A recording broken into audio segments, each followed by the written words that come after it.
So we've got so much to discuss. Discuss nothing. I'm the only one that's talking.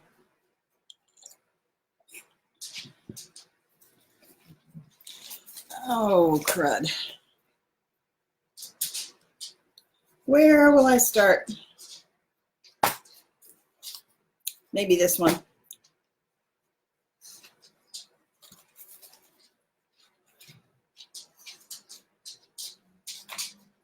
Hang on.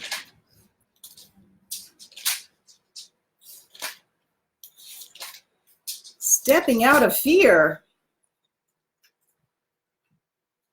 Not that one. Not that one.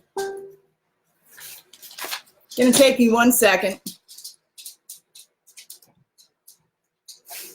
I was sitting down before and I almost started the live stream, and then as soon as I sat down, I got extremely hot. Hi, Belinda. I got really hot, so the energy already started running, so it took me a few minutes. And he's still curled up. He doesn't feel it coming out yet. He'll probably come out in a minute. This snake hasn't eaten in about probably over a month. He hasn't eaten as long as I've had him. I've fed him, but he doesn't eat. I don't know why I feel like mentioning that. There's something about self-regulation that wants to be discussed tonight.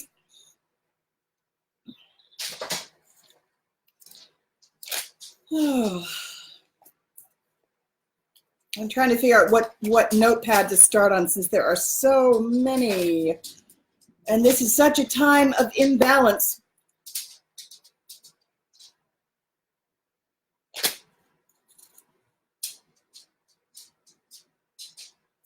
Yeah, stepping into sovereignty.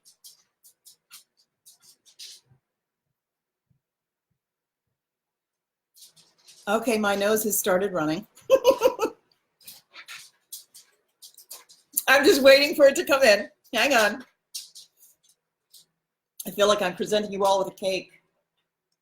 A snake cake.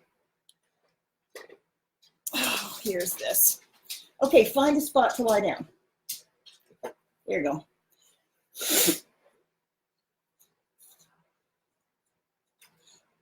I know we're going to be interrupted by Calico when she comes home.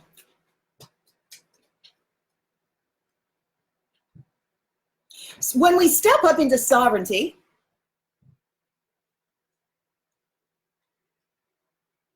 we leave the system, the dominant governing system,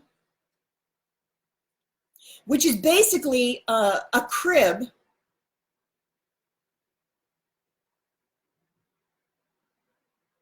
It's essentially a crib for spiritual babies.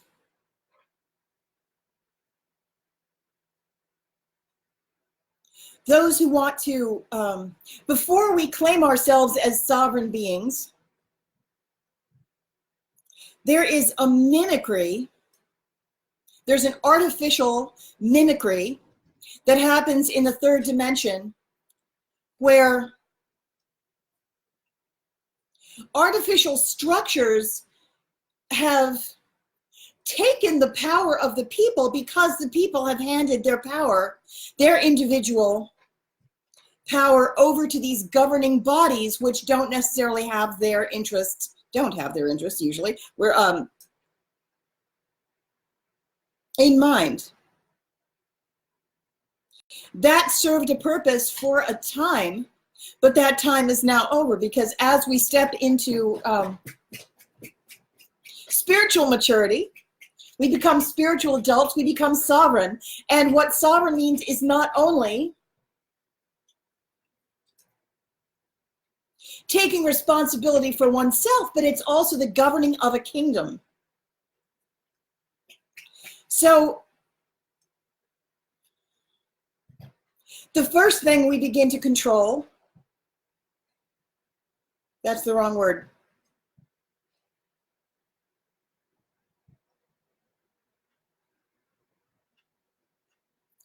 The first thing We govern. The first thing we learn to handle responsibly is ourselves and our own emotional state. And once we're in full command of our own domain, we learn to do it with another. We go through a personal 11 gateway by which we learn to manage giving and receiving. We basically, we determine how much responsibility we want. So if we don't want any responsibility and we choose to remain spiritual infants, we want to hand all of the, we want to handle the responsibility for society's problems over to an external body that's bigger than us, like an external parent. I want the authorities to handle it. I want, sometimes that's appropriate. There's always a higher level than you. Or co-agents. As we go up in dimension, we learn to cooperate with, it's not a codependency, but it's an interaction. We learn to cooperate with an ever-increasing group. Before we are able, or hang on, the translation problem there. When we embody into the third dimension,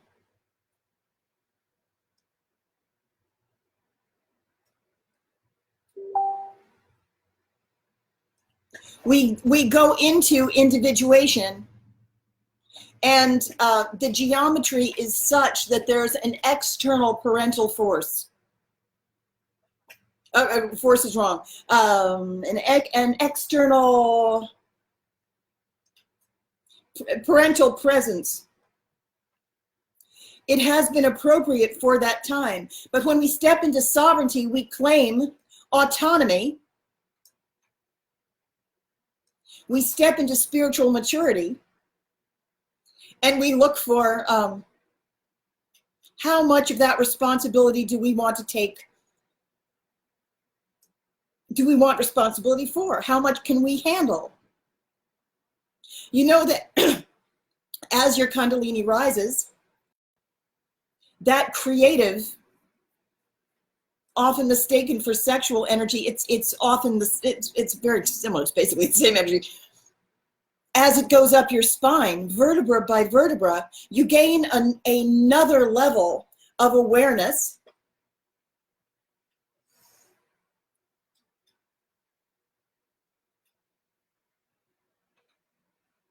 And with that awareness comes more choices.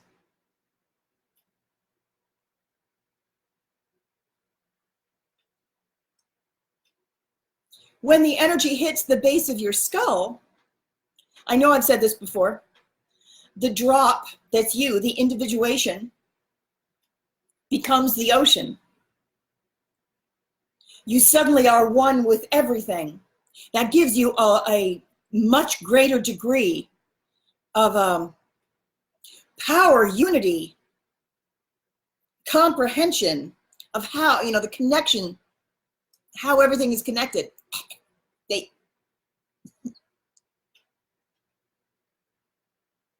You realize your responsibility for others.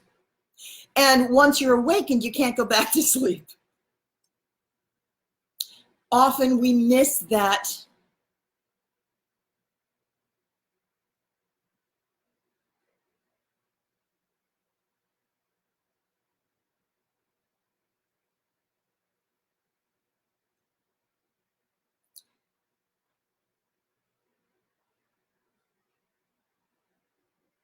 Sometimes we miss that innocence. You suddenly recognize when that happens that everything you do has an impact on every other thing. And it's a little bit like, I remember when I remember taking a pregnancy, I remember taking a pregnancy test when I was pregnant with my first daughter. I remember looking at the positive on the pregnancy test. This is before I hadn't told anybody, because I just found out. I looked at the positive, and I remember feeling two things simultaneously. One, I was so happy because I love babies. I love babies. We had been trying to, my God, come on now. Hang on. We'd applied to adopt already.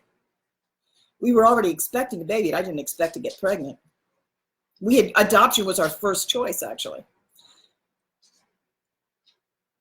And we'd paid money, we had our home study. We were going to adopt from China. We had a name picked out. We were all excited. And then all of a sudden, I got pregnant. But I remember feeling in that moment two things. One, I was elated. I was really excited. And then also tremendous responsibility. And I remember knowing I will never be carefree again. Ever. I'm never going to be carefree again. I will always have this other being that lives outside of me, and I'm responsible for this whole thing. And when you awaken, there's a very similar feeling when you recognize that, oh, this, like you're the, I don't mean to say that you are God, but you impact absolutely every other thing. You can't take anything for granted. You'll be supported, but I wouldn't totally use the word carefree. It has an impact, has a profound impact when effect when you awaken and you care for all other beings and everything in your realm. It does belong to you. So there comes a choice point when we step into sovereignty. There's a new level of responsibility, and you determine your resources. You determine, we're at this particular crucial time of transition that is unprecedented in the entire galaxy. Planets ascend all the time. But there is something particular about this planet's ascension because we're doing it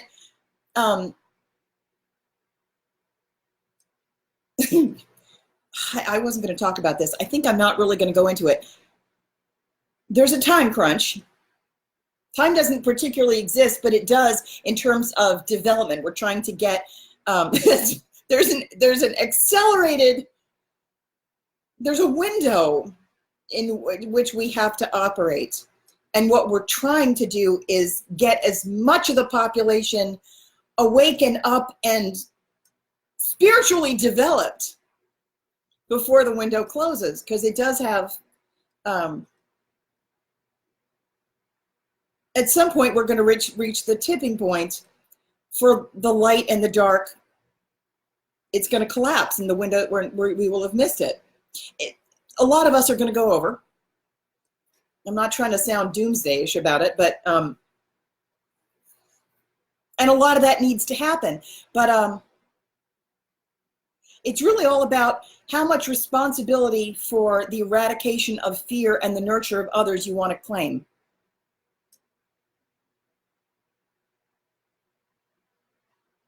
This planet has been, is still, to a degree, a fear farm. Eradicating fear has been essential. You've got to get as many people off over the threshold a lot of people don't go over the threshold because they're too scared. And they also think the belief barrier is also there. So they think they're, they're too scared to go, a lot of them. So the resources, we have been in a model, a paradigm where it was a system based in lack, and that was designed to produce nourishment for the dark side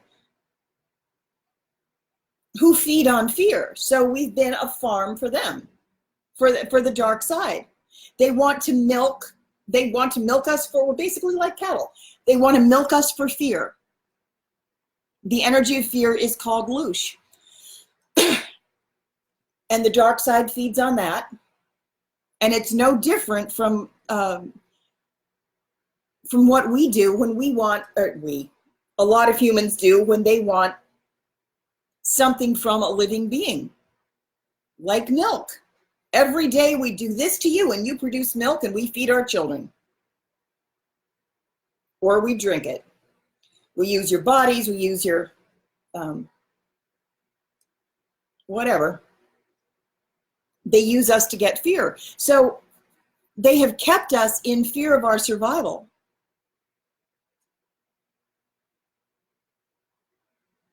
And there's a threshold that a lot of people are too scared to go over because they fear that their very survival depends on them staying within these lines.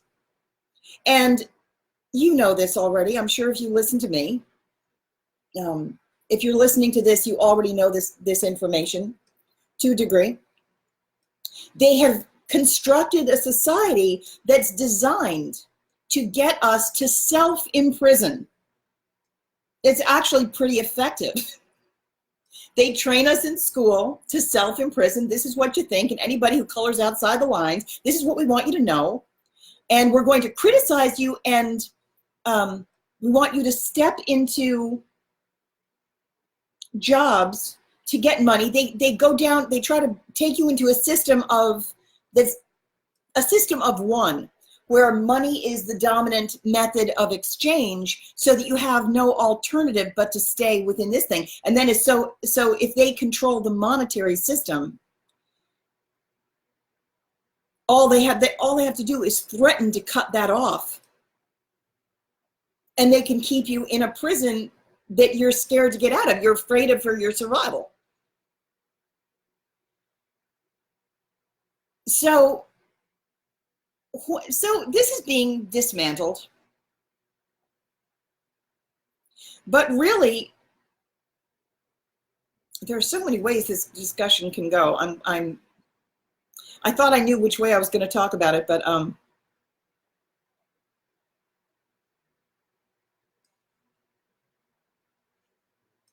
I wanted to talk about the walk of trust and conquering fear.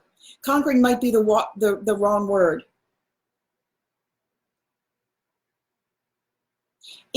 So you can't, you have to get rid of as much fear as possible.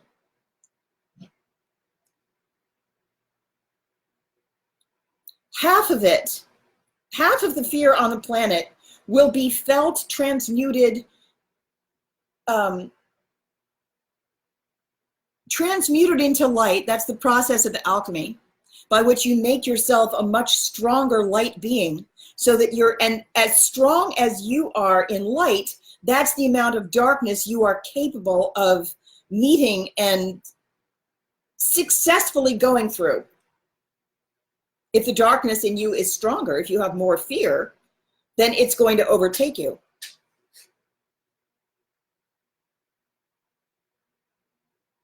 In the fifth dimension, we don't have fear. So in order to go into the fifth dimension, we have to get all of that fear out of the way.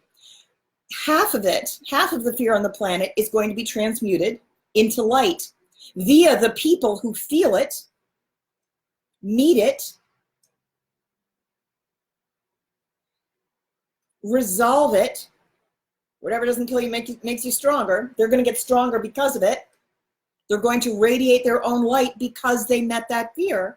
And then the other half of the fear on the planet is going to remain. And when the tipping point comes, the light is going to eradicate, the darkness is going to be removed one way or another. So each person is being asked to, each person has a certain ratio of fear versus love, fear versus trust, fear versus faith. Basically, it comes down to fear or love. The walk of trust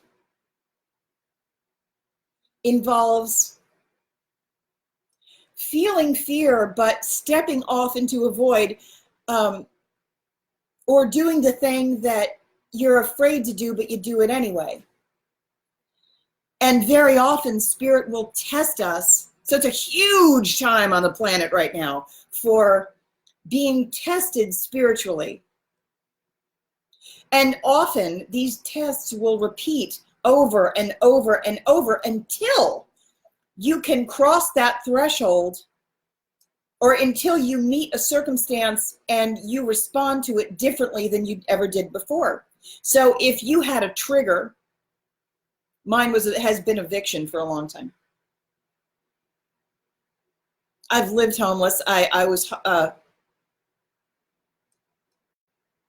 won't really get into my history, but being responsible for others and also being homeless and also being cold, particularly at this time of year, since I have a history with wood stoves too, being responsible for the heat as a child, when we lived in an uninsulated house with no windows, no heat, no electricity, no plumbing, and I had younger brothers and sisters. And if I didn't perform up, if the place wasn't warm, I got hit bad with stuff, sticks, to the point where I was beaten to the floor and knocked with concussions and welts all over my body. Very often,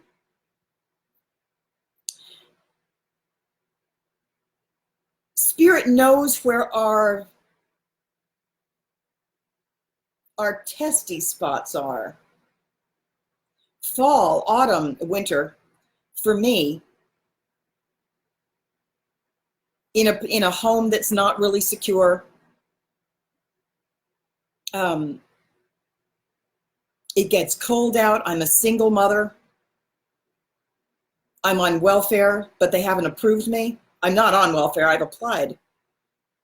All of the donations have stopped. Like, I recognize this is a spiritual test. I do see it for what it is. So often, our spiritual tests, our triggers, as spiritual masters, our triggers will be stacked. Like, once you can meet one thing that used to scare the crap out of you, you can meet this one thing, you're no longer triggered by this one thing.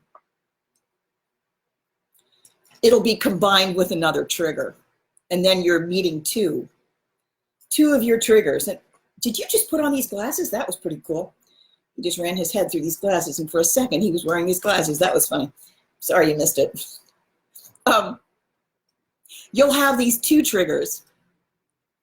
And when you can successfully, sometimes we have to meet it again and again and again.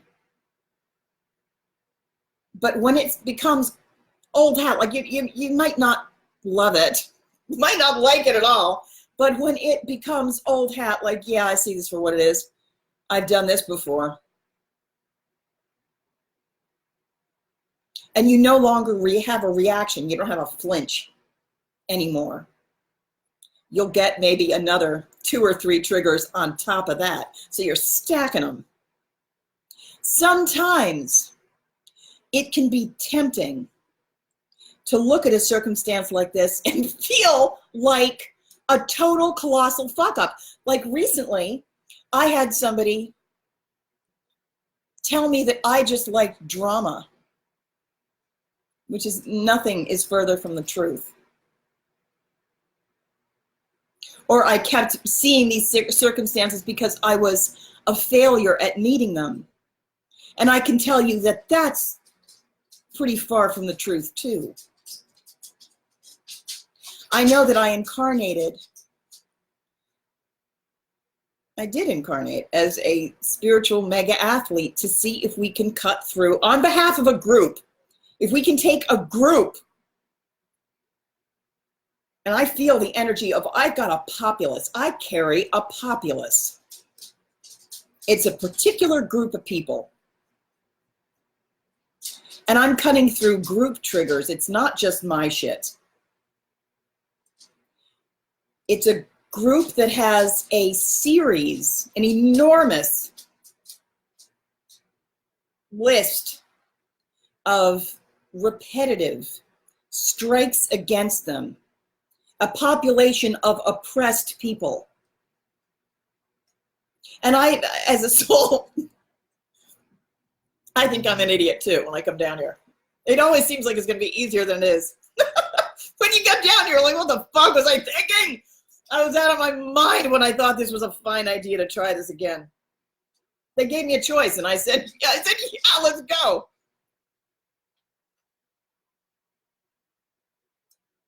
But my soul has this specialty skill set.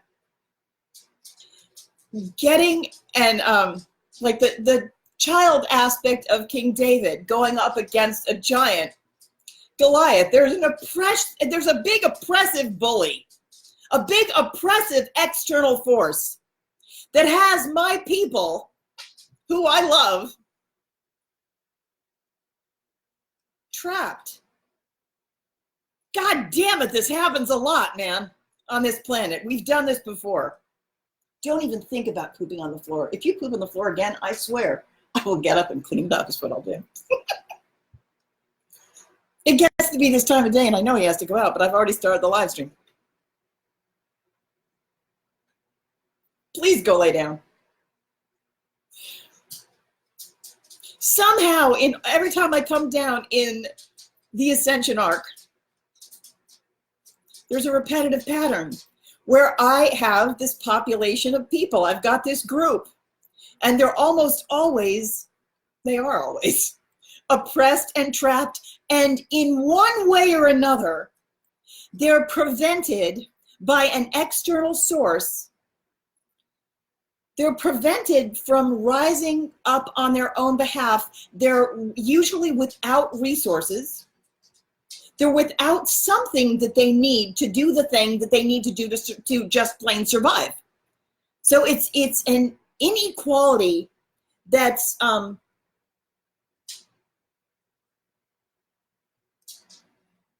only is it not fair, but it goes against universal law, actually. There's usually a systemic injustice. It's either inequality with women, or it's inequality with Jews, or finances, or something where somehow these people need, it's everything has to do with the distribution of resources, where something is not allowed to get where it needs to go because there's some sort of external fuck up. There's a block there. And my soul has this specialty now.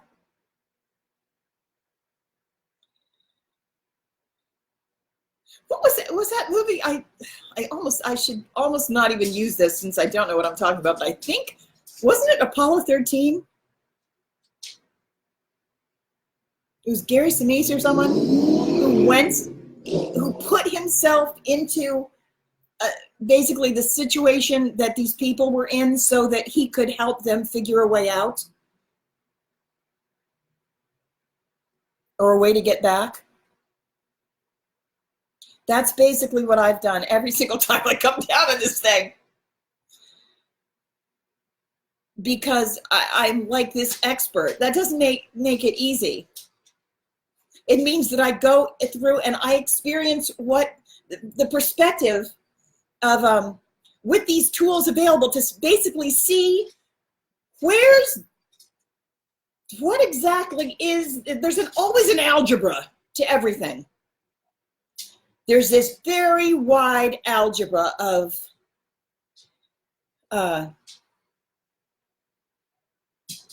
factors. And almost always there's some way to adjust it so that you can get something through. And it's just a matter of adjusting the time. And God knows there's an opposing force too. And in the Ascension Ark, they're there too, because you're not allowed. It's weird because spiritual warfare, there is a level in the third dimension where there's spiritual warfare. And higher up too, there's spiritual warfare in a lot of places. But at the highest level, spiritual warfare is also spiritual cooperation. It always leads to expansion. Both sides move together. I say this all the time. You cannot pull on just one side of a rubber band. So on one hand, you're going to have this gigantic dark bully. But don't even tell me that it can't be taken down by one light germ. There's got to be some way. Whatever the opposing force is, if you're meeting it, you're either a match to it because you're a vibrational match and therefore it's mirroring you. So if you're met by something that terrifies you, it's not about that thing, it's because you're afraid.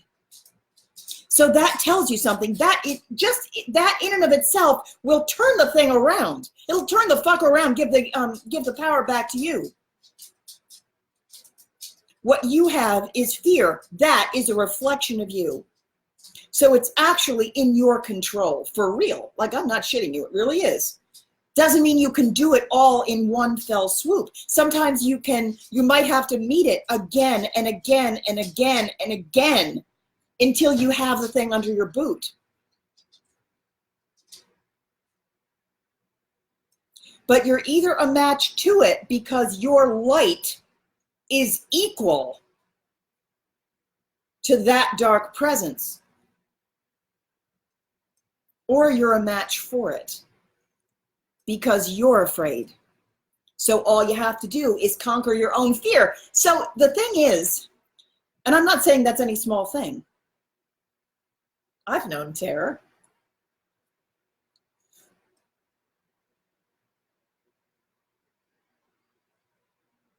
But that's the way you're going to turn it around. So I think I'm going to go put the snake back for a second. The reason I'm bringing it up is because number of things. So right now, like in my own life, the odds are definitely stacked against me. Your faith, that doesn't mean necessarily your faith in, faith is a tricky one. No, it's not. Let me correct that right before I go any further. It's not. It's a matter of where you apply it. If you have faith in something external, it can screw you up because you don't have any control over anything external ever. The entire world is only your mirror.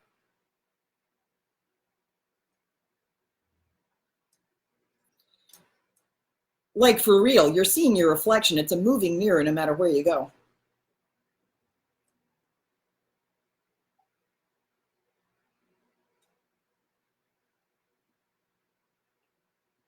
So interesting, such an interesting problem.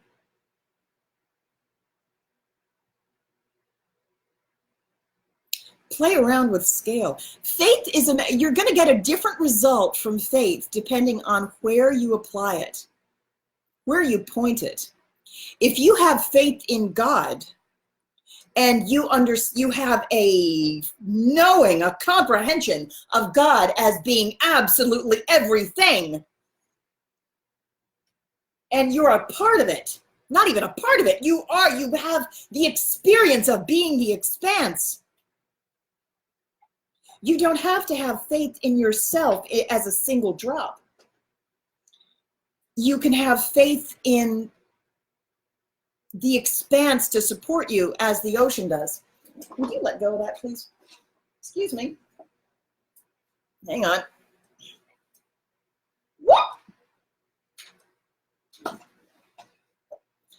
This is an interesting time for the light to go out. Can you stop doing that? I'm going to have, can you move over, honey? Move over. There you go. Light, dark, light, dark, light, dark. The expanse will support you, but it's really a matter of learning how to manage yourself. If you can get your fear under control and focus on yourself as the light, even if the light is a tiny, tiny little, a little light, a little firefly light.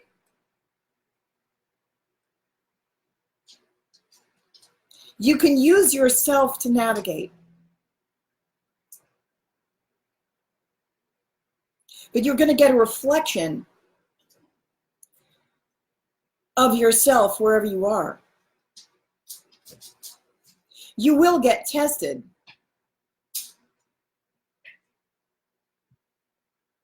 What are you doing? Luke, what are you doing, dog? Hang 1 second, would you please? I'm going to put this snake back. 1 second.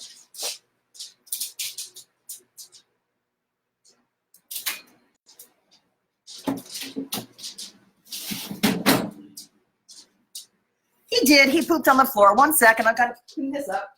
Move out of the way, please.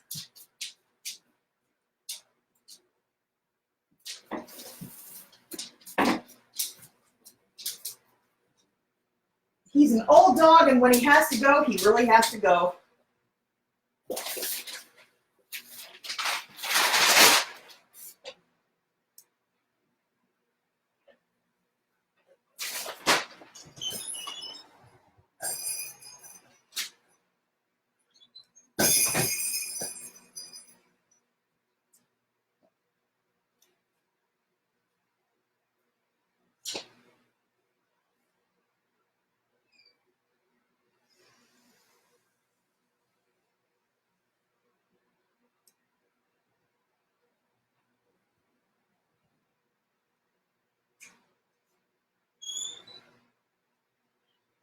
Sorry about that.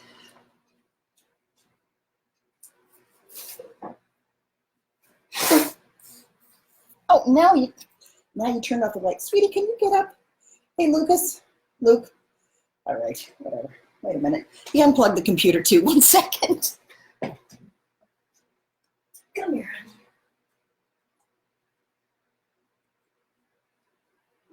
All right. Are we on? We are. Okay. He's an old dog. I don't get too mad at him. He asks for about 10 seconds, and then he poops wherever he is.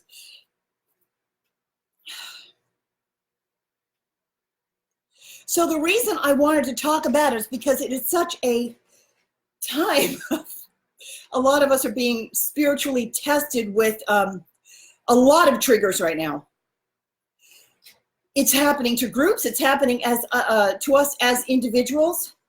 There's a tremendous migration. Watch out, please, sweetie. Can you go lie down over there? Hi, sweetie. Why don't you sit up in the chair here? Why don't you sit in the chair? Go over there. I know.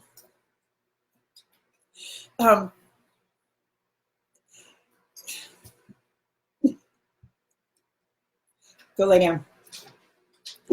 Without unplugging the computer, please. Thanks. Okay. There he is. You know the dog's old when you hear him lie down. Big thump.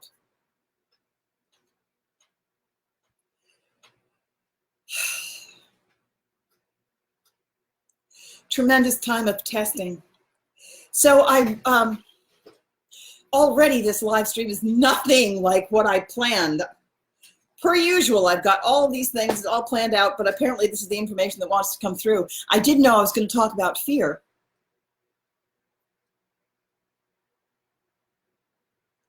So fear for survival. Because the way it works,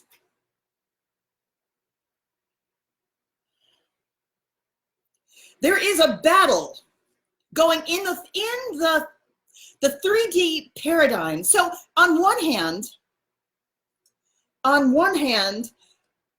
this planet is already liberated. We've already won. In the higher timelines, it's not even a question. Not even a question. The planet is already liberated. We've already won. There's no chance in hell that they're staying for real. But you know how I've said that there's this toroidal field around Earth, and we're going through the photon belt, which has been a lot of that energy actually has been held back by benevolent forces, lots of them, that have been holding back a great deal of the higher dimensional energy. What they're doing is staggering it so that it doesn't hit us full blast because we haven't been ready. Not enough of the fear has been transformed. When we're going through a portion of our galaxy, and it's designed this way where every time the planet goes through, it's basically something to spark an awakening, spark an ascension of the planet, because there's a photon belt of energy that is so high in frequency that it annihilates whatever darkness is on the planet. So if you have a retarded planet like Earth has been, where it's been a fear farm, but it was so condensed and so trapped, the Earth wasn't going to survive. The people weren't going to survive. The harvest of since the light hadn't been getting in, and they were so backwards in their development, like 17th year in kindergarten. I use that example too much, but it was like that. The development was nowhere near where it needed to be in order for the number of souls to leave. So we've had a whole bunch of, the Ascension Ark was built to rev up to see if we can increase the harvest. Harvest is a word a lot of people don't like, but it's a word that we often use because these are all seeds. All of these, there's little seeds that are planted. We're trying to get our children to grow. It's like tadpoles. And so a lot of races came to help. Alien races, alien species, many. And also, this is the living library. I'm not going to talk too much about that, but the Earth is an unusual planet for a lot of reasons, but it also wasn't developing for a lot of reasons. So we're trying to accelerate the growth. And here's the thing, we're about at this pivot point where as soon as it pivots, as soon as we hit this tipping point, the strategy that we've used, it's going to be hands off, man. Hands off. Nobody touch them. Once it's very unusual to apply an acceleration toward spiritual development. Usually it's leave them alone and let them grow. If you give a population, if you give anything the right conditions, it should be growing by itself. You give it nurturing, you watch it, you love it, you guide the population, but it's really hands off until you allow for individual development. That's what's supposed to happen. We had an unusual situation, which is why there was like all hands on deck, man, this thing's not going to make it. It's too far in density. The light wasn't getting in. And because there was no circulation, and then there was a lot of war too, but war can also, believe it or not, provide a movement or a competition enough so that factors begin to vie and, but equalizing it, it's been difficult. There was an imbalance of darkness on this planet. And it was such a masculine planet, there was also an imbalance of feminine. So there was not enough nurture, and there was too much AI too, has been. I'm on too many different topics, hang on. So there has been a real push toward acceleration of development toward a point, because we needed to get this tipping point of light. But as soon as we hit this thing, it's going to flood the planet with light of the darkness that was intransigent and refused to budge, refused to grow, the darkness that wanted to control, wanted to maintain control, the fear of going forward. Those who were also trapped, consumed by fear to the point where they wouldn't cross the threshold. I'm seeing a lot of that lately. So that's really one of the populations that I specialize in. It's twofold. My soul has specialized in getting people to rise to their own empowerment and be very self-motivated and self-directed. Conquer the fear. Don't be afraid from the point of the little guy. Don't be afraid to go up against the big oppressive force. So I've been tested in my own path a lot. Too much, I say. Where they stack these tests, or they will give me obstacle after obstacle, or put in a more empowering way. I was real ambitious when I came down here. We've got a narrow time window, and we're going to see how many of these obstacles we can bust the crap out of. We know that we're going to have weight on our back, and we're going to see how much we can do. We can see how far we can take it. How many of these things can we get across?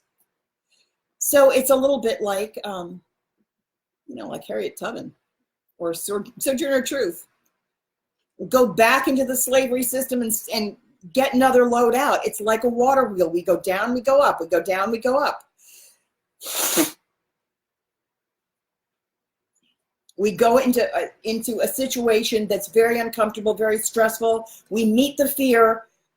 So something happens when, I was going to talk about this too.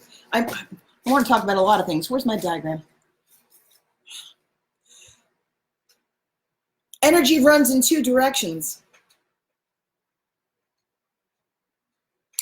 What I do, the challenge is, if I know how to navigate something, I can impart with my energetic stream. If I'm not saying this well.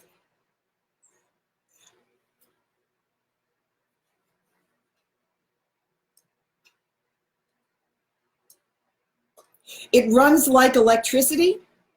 It runs, the energetic streams run in two directions, so that when and I've been, a lot of different energetic reasons, also having had a lifetime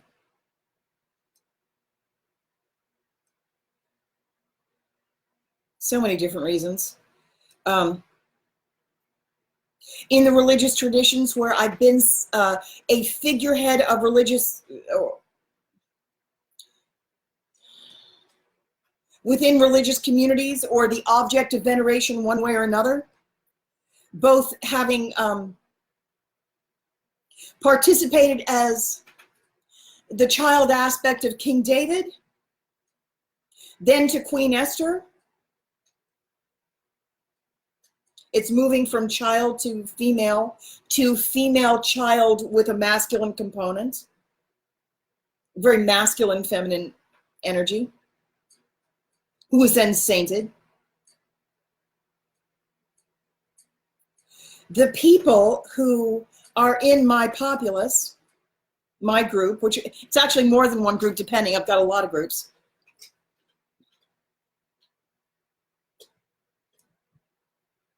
When they connect with me energetically, the energy runs in two directions. That affords them a certain degree of strength. My energy, the energy of the Ascension Ark altogether acts as a filtering system. The darkness, the fear, a lot of the fear is taken from the individual. It goes into the main containment chamber. And if it's fear-based, it goes down.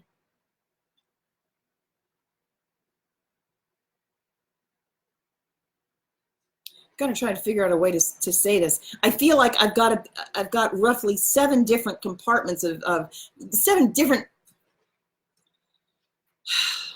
bodies of information that want to come through, and I'm having a difficult time sorting it out.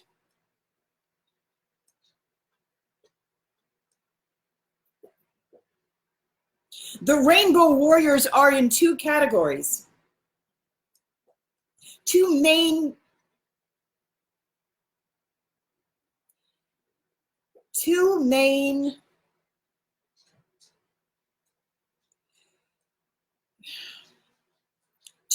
populations of Rainbow Warriors. They are those that are more physically based, and black pigment is made of all of the different colors in pigment form. That goes into the darkness of the earth. That's kind of cooperative darkness. It's still rainbow, but it's material. Then there's also the white light contains all of the colors. So, but what we're trying to do is separate the wheat from the chaff and get all of the real dark density, transmute as much of the fear as possible. So we've got a containment chamber in the Ascension Ark, and there's basically a filtering system, and there's a rotation. So when you have a preference, if you have a leaning toward a saint or an apostle or an archon, because they take your energy too, your own personal energetic signature is it's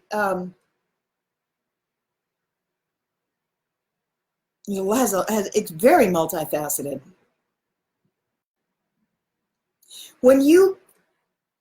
Even though all icons they do have to come down at this time of history, all of this basically exists in the 4th dimension. This is where it operates. So you can't see it from 3, and you can't take it to 5.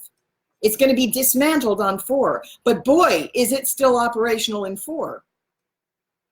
Did I say that right? You can't take it to 5. In order to get to 5, you have to be sovereign. You have to leave the governing structure, and you have to be fearless and share and have a responsibility. Responsibility is probably the wrong word. A strong desire, nurturing presence where you want to care for others. So your giving and receiving must be balanced in the 5th dimension. And you yourself will decide how big of a vessel in the circulation system you want to be. If you have a very strong desire to serve, you can be an artery. But if you are an artery, you have that responsibility, that degree of responsibility. Your giving and receiving will need to be equal either way. If you really only want to be responsible for yourself, you're a very nice person, you're not particularly fearful, but you really don't want the responsibility for a lot of people, then your degree of responsibility will be just for you, but you're still going to have to give and receive equally. You've got to have enough space in yourself to receive new knowledge. You can't be a contained unit. The geometry won't allow that.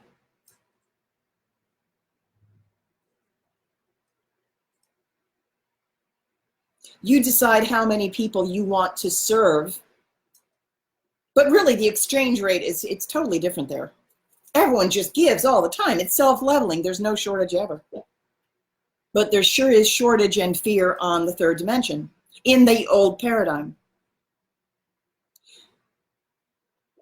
So the job is to transmute as much of that as possible. So from the third level, the third dimension, when you pray to a saint or you ask for help or you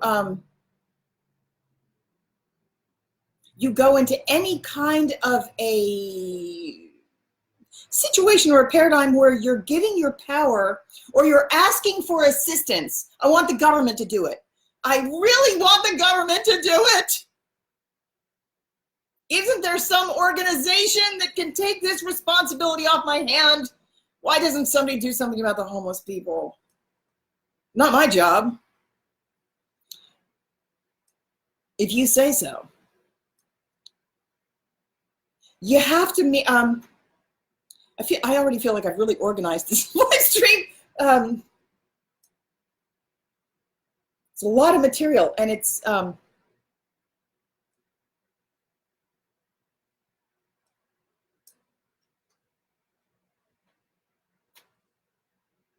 doesn't mean it's wrong to ask. It's appropriate.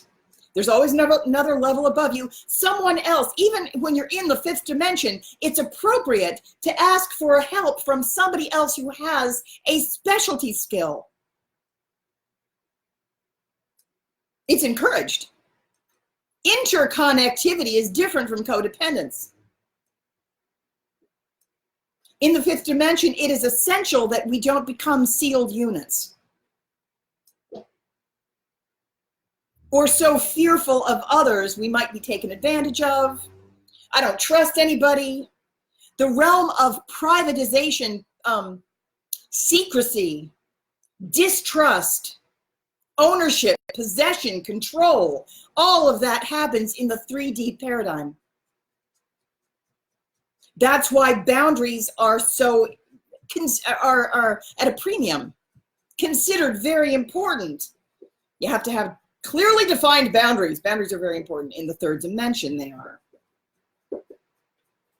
Permeation, trust, and flow are valued far more highly in the fifth dimension. In the fifth dimension, boundaries exist more for fun, more for variety's sake. I'm going to do this, and you're over there, but not really. I know you're really me. Namaste.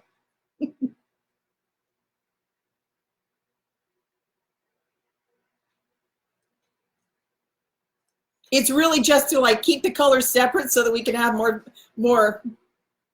elements. The boundaries exist in the fifth dimension only for the sake of variety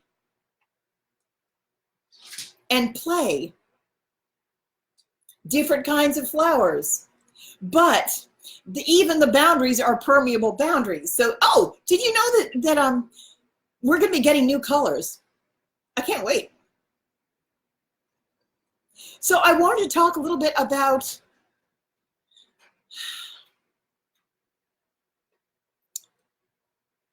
meeting fear and facing it, because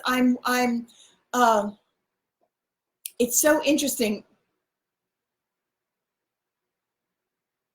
We're all at a being asked on an individual basis to face, meet,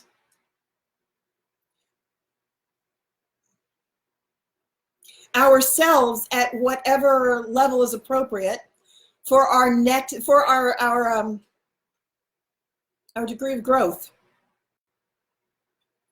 So one thing I've noticed is the people who have been meeting with me for private sessions, number one, they've dwindled. So just recently, I was getting tons of people. I was getting tons of people, then they all suddenly stopped. So I know that the spiritual test, because I was relying on that for income, and it all stopped. right at fall. Like I recognized that, and I was given a time window too. The person who was paying my rent said December's the last month. And then there's been no more sessions. And then the food ran out. And then the Department of Social Services said, well, you don't qualify for, all sorts of things happened. So these things have been stacked and stacked and stacked. So I recognize this test because I've faced it before. And I know that I work with groups. I know I work with groups. I work less so with individuals. Every single individual person I meet with is the representative of a specific group, and we're here to tweak a relationship. Always about that.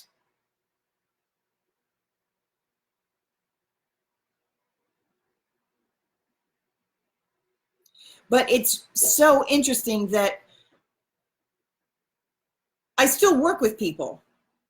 My work has shifted to where I'm working with other people who are themselves managing groups, and none of us are getting paid. So it's pointless to charge them. So one of the things when we build the architecture in the fifth dimension, everyone serves, everyone gives. The circulation system depends on giving, free exchange of whatever it is that you have. So if you don't, it makes no sense to charge somebody money when they need something and they don't have any money, but they are an aspect of you and they need something.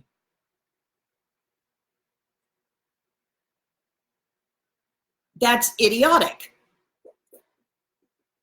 Forcing them to do something that's not in their best interest to get them to go into survival mode, to get them to earn money so that they can pay me for something they needed to. That's stupid. I don't want to put any more of my energy into a system of control. My whole thing is getting everybody out. As many people as want to go.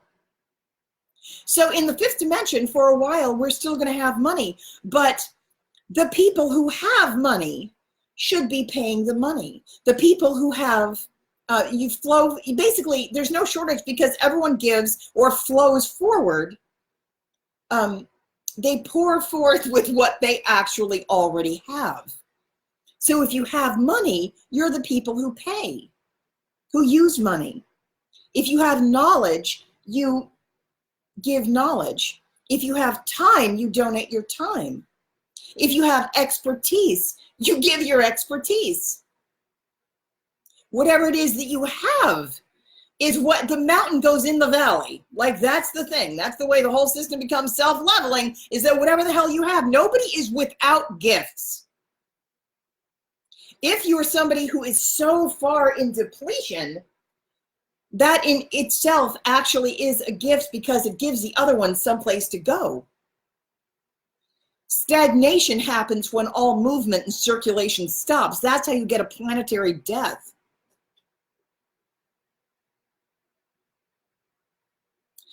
I feel like I forgot several things. I wanted to talk, there's been a period of time that I was meeting with, hang on a second.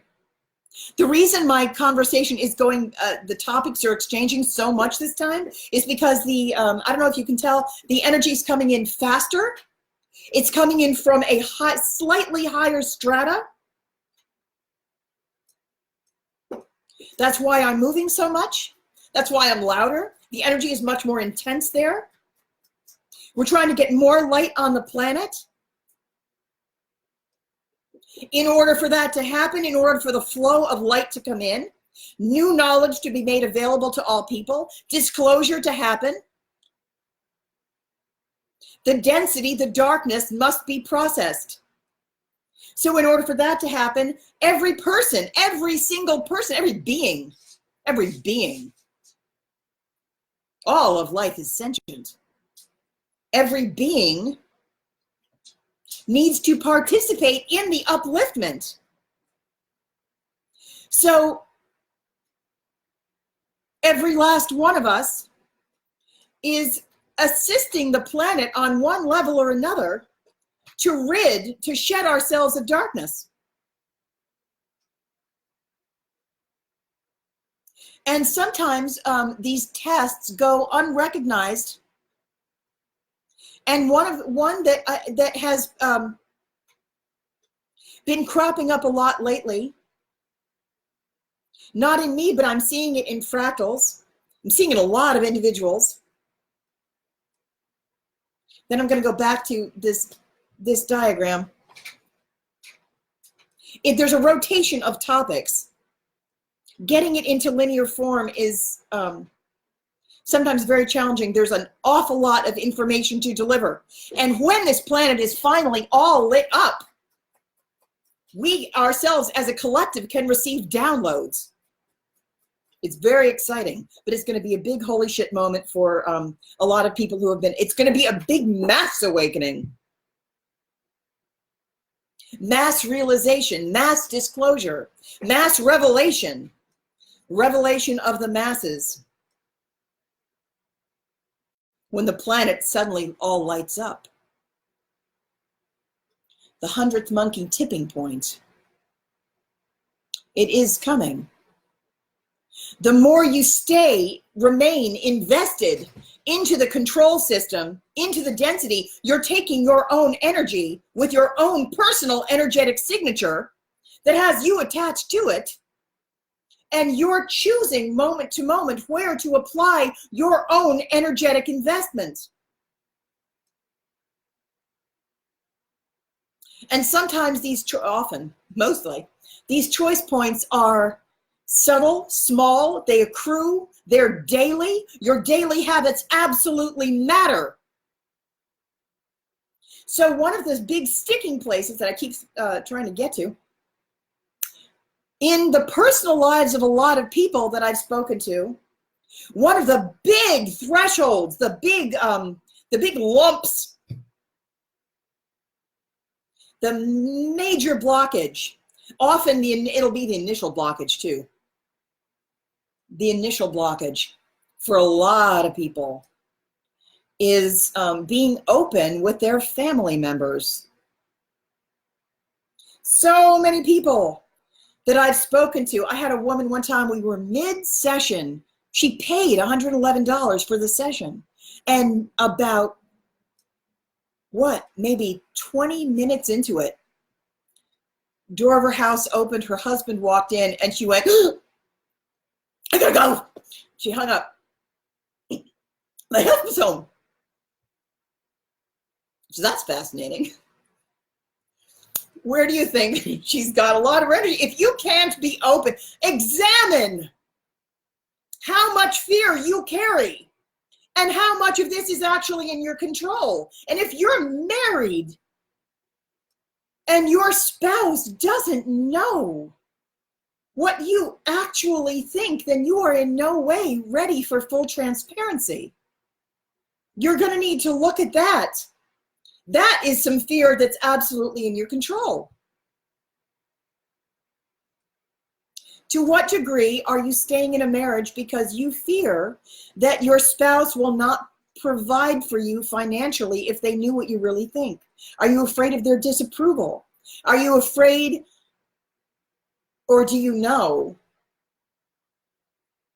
that they will cut you off financially if they know what you really think? Or you're not allowed to do X, Y, Z. Your choice must be singular. You have to do this if you want me to support you.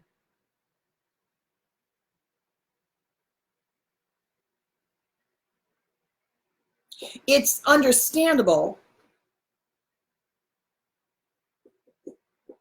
I'm not actually judging it. I've gone into DSS and they are nothing if not a control system for fear. What the control system will do, what the darkness will do for its own survival is it will milk a fear over and over and over until it can't get anything else out of you. So as a light warrior, if you have decided, I want to go to the light side, you're going to have to get over that fear. I would encourage anybody to who's married to a spouse that they're afraid of being fully transparent in front of. Start there. Start with the single person that is supposed to be your ally. You need to balance this with a single person first. You need to really balance it with yourself first. Be honest with yourself. Be transparent with yourself. To what degree are you participating in your own enslavement, in your own imprisonment? You can't possibly change a system by deferring to it. You can't both go outside the prison system and stay within it. You can go back and forth. A lot of people go back and forth, or they test it. They test it in little ways. But my advice is start with your spouse. If you're afraid, you don't want your spouse to see you crying. You don't want your spouse to see you naked. You don't want, it's your spouse. And if you really can't tell your spouse what you actually think, you really need to look at getting maybe a different spouse, or leaving that spouse and finding some other avenue, or finding some other, so that the beauty of pluralism, the beauty of going up in dimension is that you do go quantum. So if you can't get everything, all of your needs met, whatever that need is, from your spouse, you know that the realm of the third dimension will lock you into a contract where you have no choice. That's what the financial system does. The financial system, when we stay with just using money, and then there's a big twisty argument too, where light workers, there's always this argument, we get divided a lot. Should we charge for services or not? What you should do is just not argue about it. Some people could, you know, if people have money, there's no reason you can't. Your services do have value, but also some people don't have money. So it's a choice. Do you want to serve more? You know, it really needs to be discretionary. You need to have both options. At some point, money's going to become outdated and it's going to be a joke, because it is a control, it's a control system. What they try to do is they make a single method of exchange, and then they control that so they can pinch it off.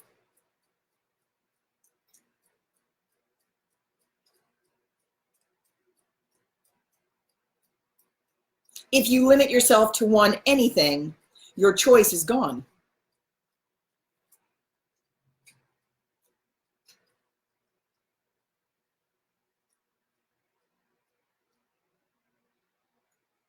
So when we talk about stepping into a quantum resource system,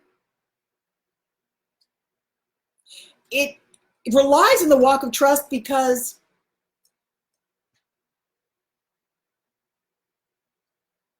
when you give a service, you trust that the energy will come back to you.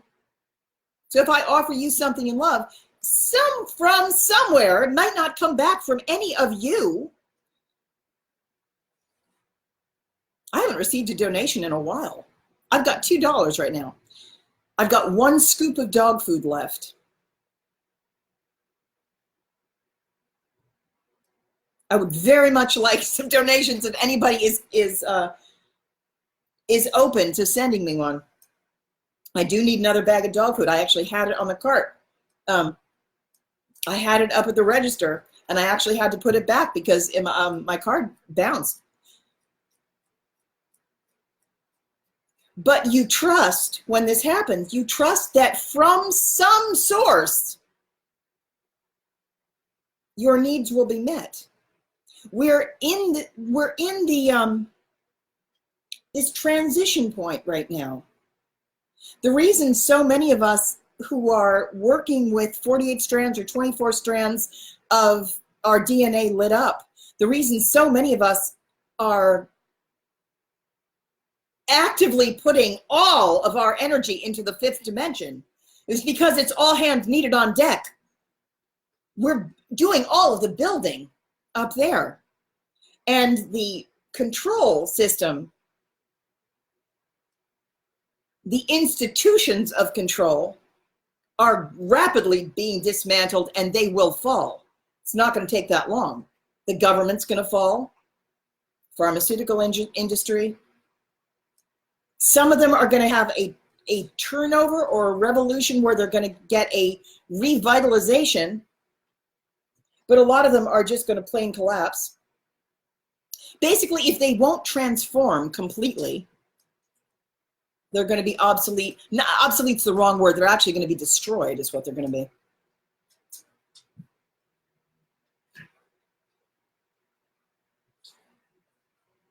I'm going to turn the fan off. 1 second.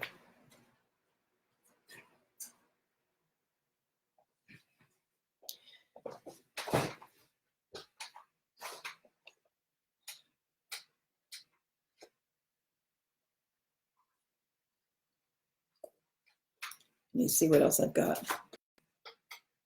When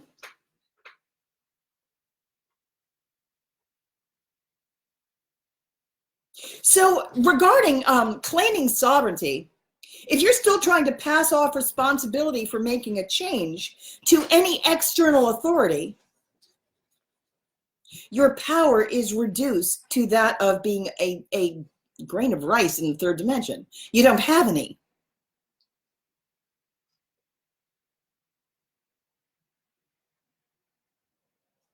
If you think that it's the system's responsibility, then you still need that crib. Babies do need cribs. When you crawl out of the crib, you're ready to be out of the crib. Doesn't mean you're going to be alone. It's safe to cross the threshold.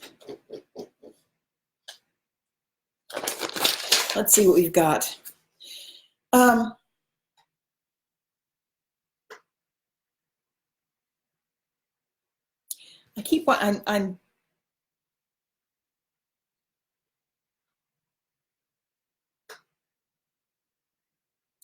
I guess I'll just go back to this briefly. So that's the simplistic version of the Ascension Ark, which is really a Merkaba over the earth.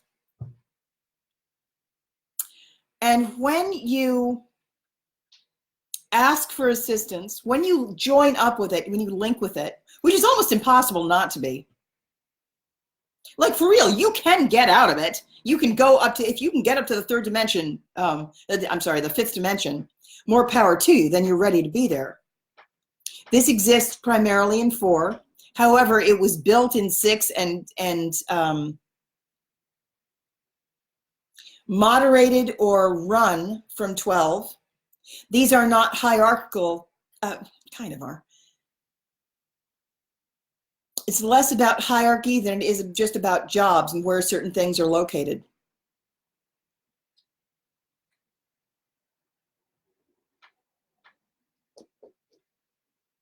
It basically is a control mechanism, but what happens is if you pray to an icon or you want a control system to assist,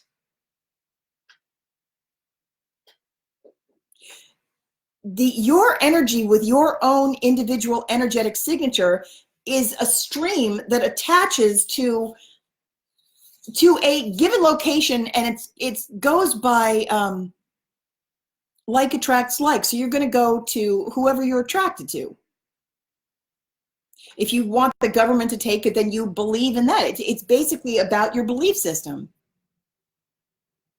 So you can have more than one place where your energy is. If you're made of a wide mixture, or like soup, all of your energetic signature is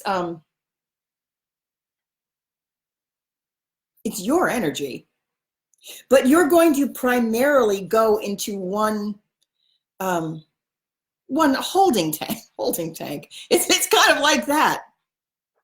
And in these holding tanks are basically, it's like very much, it's basically a hologram. It's like the same scenario is playing out in little groups.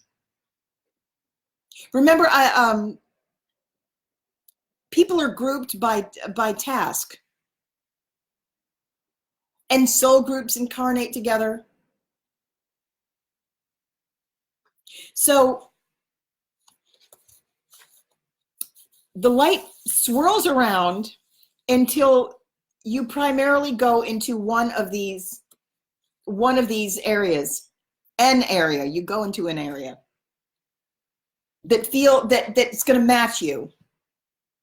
And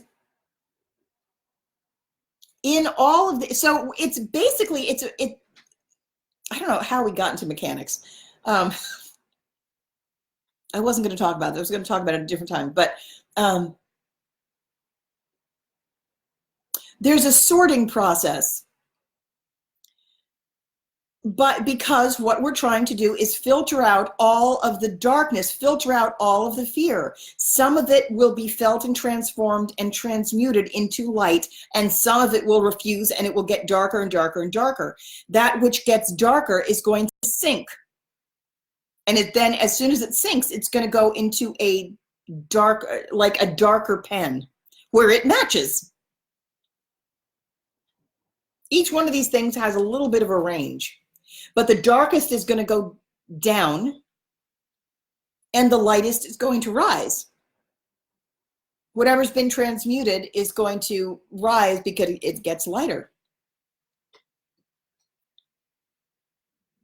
And it's led by beings who have successfully kind of navigated this course. So this is, I know I say this a lot, but this is an imperfect diagram. There are two beings who are kind of, it's almost like they run the classroom, whatever group it is. And between them, there's a 3-to-1 ratio, and it's their job to kind of keep everything in balance.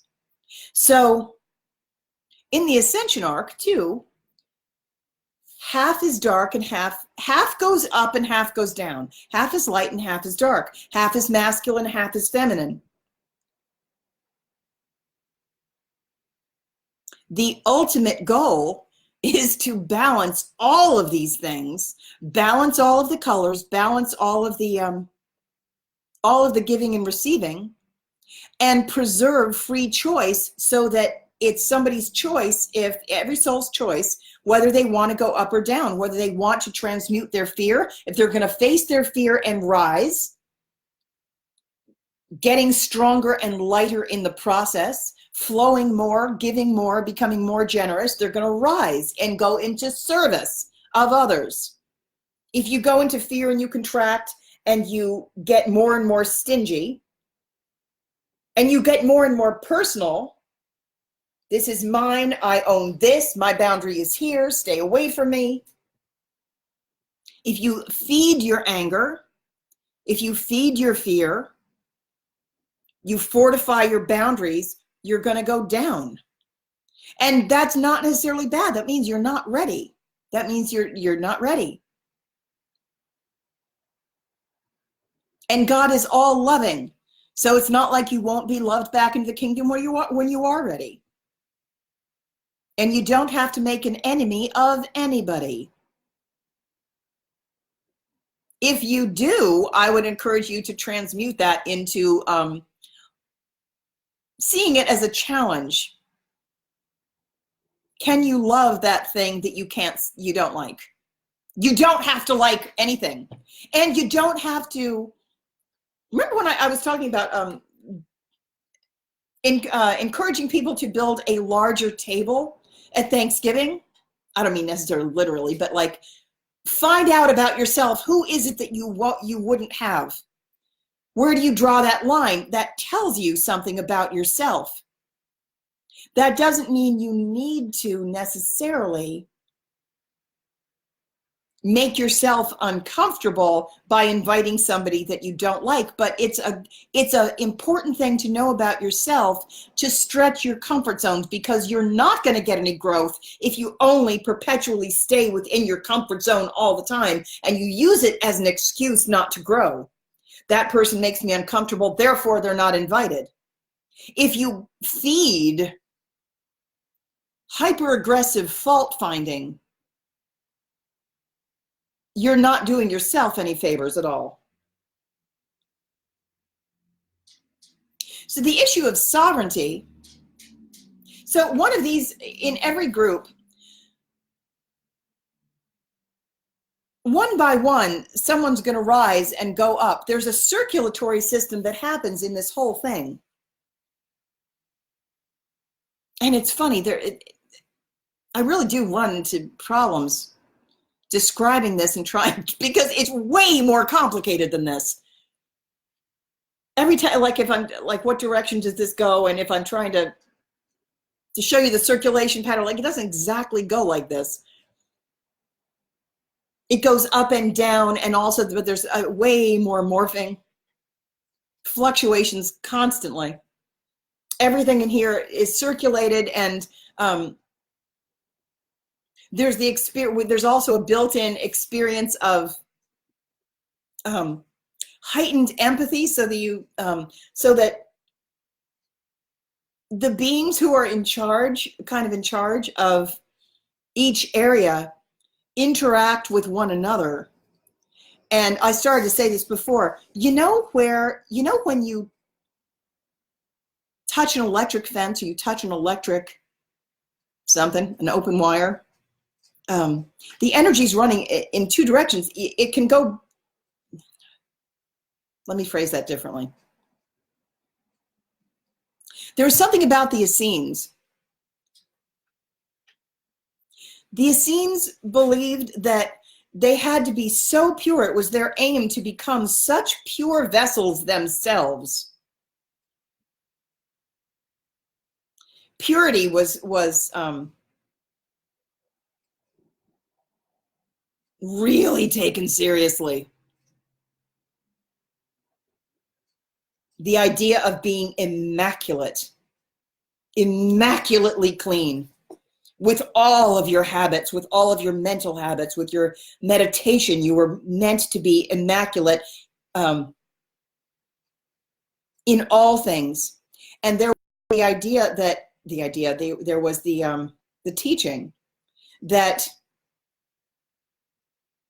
if you had water in a container and you poured water from a pitcher into a cup, if the vessel receiving the water, if this cup wasn't immaculate, if it was dirty in any way, if it hadn't been totally purified, then as soon as you poured the water into the cup, the pitcher itself would also become dirty. It now needed to be purified. The reason for that is because they're not actually talking about water. They're talking about energy, which travels in two directions. The same is true with a person. If the person is the cup, getting energy from a larger source. So if you pray to a saint or a being which is in the Ascension Ark and is purified, it's a purification device designed to clean the darkness out, designed to get the fear out. But you yourself are fearful. And fear is a contaminant. As soon as you pray to a saint or you pray to a being to assist you, and those energies touch, you make that connection. What happens is the energy runs in both directions. You receive some strength and light and fortitude from that being, from Archangel Michael, and some of your fear is taken away. That actually happens. The energy moves in two directions. So now Archangel Michael is strong enough to absorb that fearful energy, and we pray because it works. In the third dimension, that assistance was required and appropriate. That's why we pray when we're in the fear, in the these fearful places. Prayer works. It's appropriate. In the fifth dimension, there's a self-leveling process. Everyone pitches in. You can still, icons come down, but you can still ask for assistance from the field at large. You can ask for who has knowledge that I need, who has assistance, who will help me. And so much assistance comes in from all sources because everyone is a giver. Everyone wants that exchange themselves. Then the vacuum is actually a commodity, very sought after. There's a reason we love to give. You see an opening and you're like, yeah, let me in there. There's almost, in the fifth dimension, everyone who comes from those realms, there's almost this feeling of compulsive, not compulsive, it's I don't mean it's inflicted upon you, but there's like almost this compulsion to serve. You want to do it so badly. And the energy there is so generative and so huge. When it finds a vacancy, it lands and it's very enthusiastic. The presence just lands. It's going to shake darkness up. It's one of the reasons the third dimension doesn't, those fear control systems don't want us to get in. We're going to bust the joint. It's true. Where was I going? I was talking about the Essenes. Energy runs in two directions. So it's important. In the fourth dimension, everything is dark and light also, but it's all energetic, and there's a lot of exchange that goes on. So half of this is going up and half of it is going down. So then, at some point, there's going to be a tipping point where either, this is such a difficult terrain to talk about,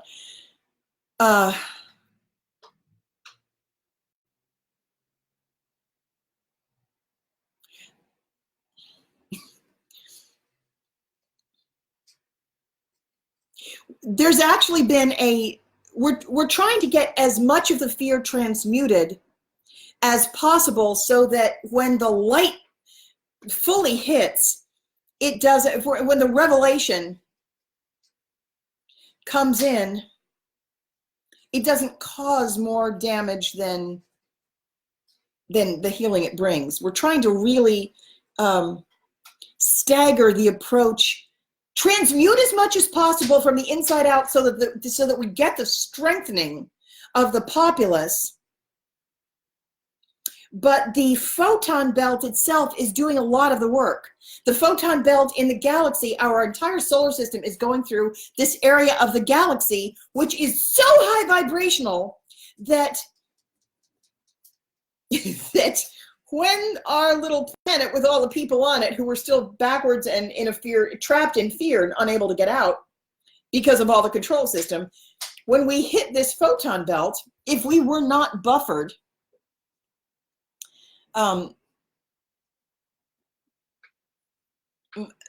vast majority of the planet wasn't going to make it. So there has been a lot of extraterrestrial forces in place, Blue Avians among them, Sphere Being Alliance among them, that have been buffering a lot of these photons, preventing them from hitting our planet in a way that would cause more shock. I know, like, for example, like when I had my Kundalini awakening, it felt as though I had been hit with lightning. I knew I hadn't, but it was very traumatic and really upsetting and really jarring. And I could suddenly, it was such an awakening, and it shook so much that, like, not all Kundalini awakenings are like that. I didn't realize that I was connected, that I had this whole Joan of Arc portion that was sealed off in a contained unit of terror. I didn't know even that was there. And when that was revealed, it's like it took that amount of force. But even then, my memories didn't come back right away. You don't want too much too soon. It will be really traumatic for the planet. It's coming. It's coming. But we're trying to make it survivable, is the thing. There's a huge movement to make it as gentle, there always is, to make it as gentle and survivable as possible. You do have to come out of your comfort zone. You do have to face your fear. Whatever fear you have of whatever, loss of control, you're going to watch the government come down. You're going to watch the pharmaceutical industry come down. You're going to watch the Catholic Church come down for sure. That's already happening. Government's coming down for sure. The educational system is going to change dramatically. There's a resurrection as well that's happening at the same time. The experience of time is going to change a lot. A lot of things are going to change. We need as many people as possible to take their investment of their own personal energy away from the power structure, away from having confidence in the government.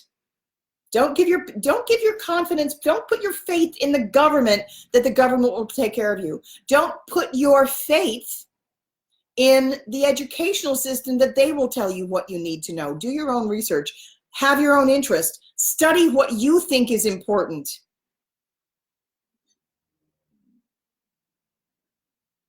Take your power away from, take your faith and invest it toward love. Follow the love. Follow the love. Don't follow the fear. One real good test. So everything you do carries your own personal energetic investment. So actually the voting system is, believe it or not, it's obsolete. We have the appearance of a democracy, but it's not actually. It's so corrupt that if you continue to put your own energetic signature into a system that is corrupted, that's basically determining your placement. It's basically saying how awake you are. It's voting already. Where you put your mental focus, where you direct your actions, is all recorded. It's not recorded from a judgmental place, but there's a measurement. And like attracts like. So you, yourself, your soul is going to go where you invested your energy. You're going to swim in the ocean that you believe most in. So if you, and this is why there's going to be a lot of very upset people when the government comes down, or when certain things are going to be shown without question to be so corrupt, so untrustworthy, that it's going to cause a lot of fear for a lot of people who had trust in the government, and they had trust in doctors. How could the scientists be wrong? Scientists are actually the last people to know anything. By the time information solidifies, usually the psychics or the people who had faith and trust, God knew it before it showed up in tangible physical form and went through years of testing and etc. It's important what you put your faith in. Don't be afraid to explore. If you come across a threshold or a boundary, take a real close look at it and figure out, what is it for you? Why is this thing containing you? Just know it about yourself. Even if you know it and examine it, I'm going to turn the oven on. Hang on a minute. I'm freezing. Self-examination is really important. Who are you afraid is going to not love you? What are they going to deny you of? Usually it's someone who's going to threaten your survival in some way. If I don't go to do this thing every day, I won't get money. If I didn't have money, my survival would be threatened. That system will be coming down.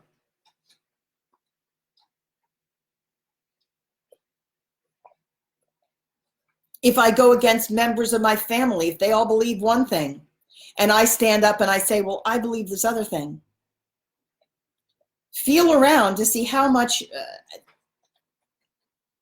how terrified are you to do that? There's your threshold.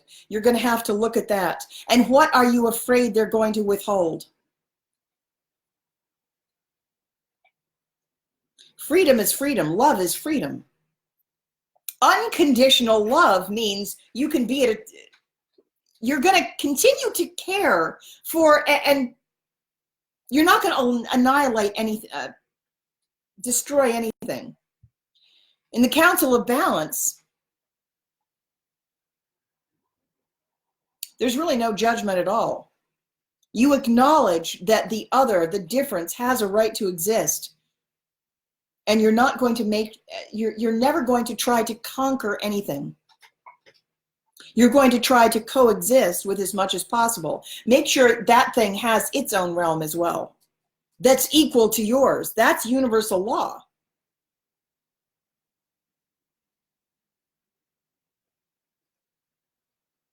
I wanted to talk about claiming sovereignty and stepping up from a third dimension means opening your mind.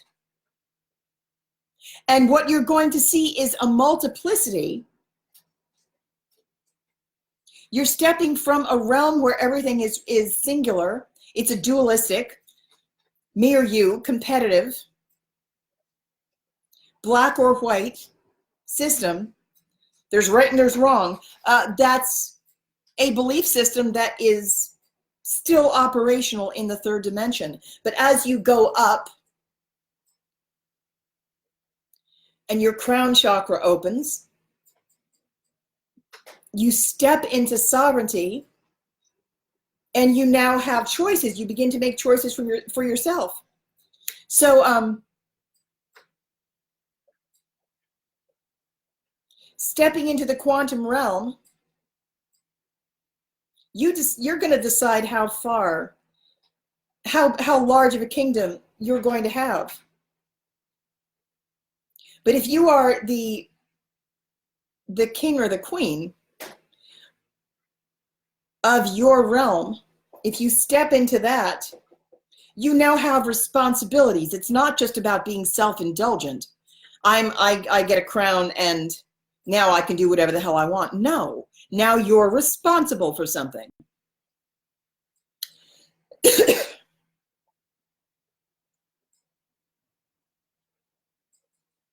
So it's very interesting to me. So often in our culture, we've been taught in the past, those who had very open minds, open crown chakras, were labeled mentally ill. The schizophrenics hear voices. They pay attention to guides. God speaks to them. One of the things that's happening is that in higher dimensions, information is put into streams, and spirit guides, whose job it is to deliver to the population, those who are trapped down here, it's their job, angels among them, their job to send you spiritual synchronicities, voices, messages, and we see who will hear it. I wish I could whistle with my fingers, but it's a little bit like that. It's like you whistle and you see who perks up. Who can hear me? When my mother was a preschool teacher, she used to, she had this great move. I try, and then I was a preschool teacher and I used to try it too. My mother would walk into to a classroom of preschool children and she would say, "Who can hear my fingers touching?"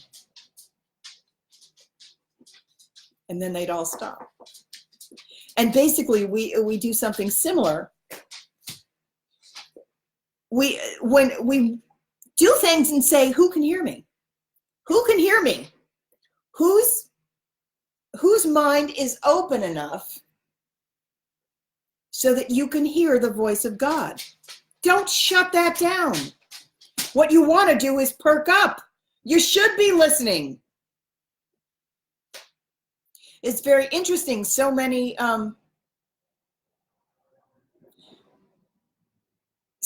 mental illnesses have to do with thinking you're a God figure, hearing the voice of God, thinking you're a savior.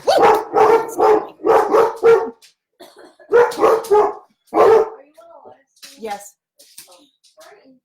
Yeah, I know.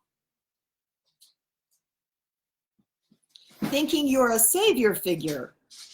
But really what that is a gateway, because you need to go up and you need to take responsibility for others. So the question is, who will step up? Would you shut the door, please? It's still open. Who among you will step up? Many are called, but few are chosen. Actually, all are called. Few care to listen. But more and more are listening, and there's going to be a tipping point. So at some point, you stop giving your power to an external source, thinking the government will do it. The king will do it. Some organization, isn't someone going to do something? And at some point, you say, "Oh, it's up to me. I will do it." You're not going to be the only one. It's okay. Yeah. Here she is. I'm on the wrong side. Hi. Calico with her banana. They're peanut butter cookies.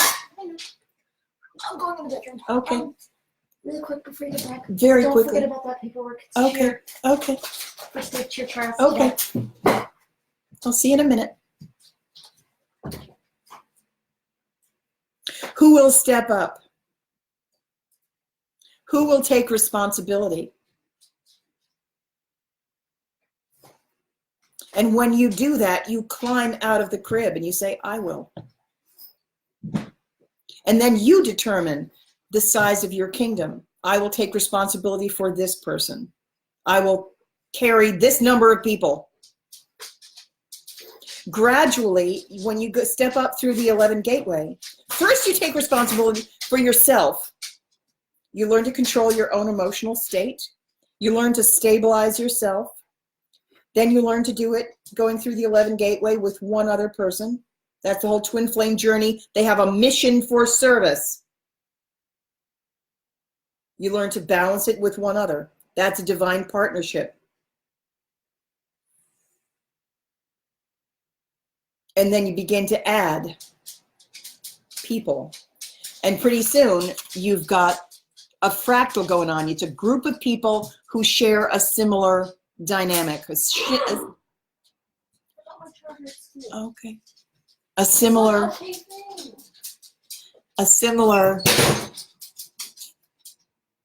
mission. They share a goal. And very often, the more we work,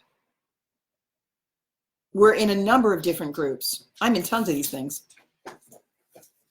I carry about half. My twin has the other half. And we're actually a triad. It's a fascinating dynamic, it really is. But eventually it comes down to dark and light and meeting at the 5-5 gateway, which is you've gotten the darkest of the dark off the planet. So we haven't hit that point yet, but we will. So when the dark and the light meet, that's going to be a number 5 gray. Remember when I said 5-5 is it's an energetic gateway? It's change in 2 directions. The light is going to absorb some of it's going to transmute. The dark is going to be changed too.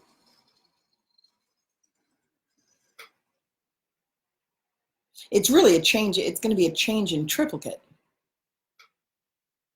And 3 times a charm. The power of 3 is important. I was going to talk about the power of 3. There's a reason that we used a 3-to-1 ratio. There's a lot of places on the Ascension Ark, there's a 3-to-1 ratio. That's because 4 equals the structure. 4 will make a structure. It's a male structure.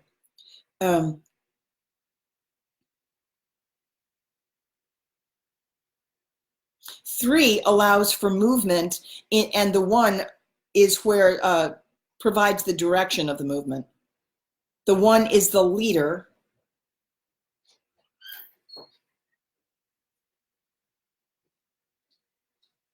And 3 is a catalyst for change.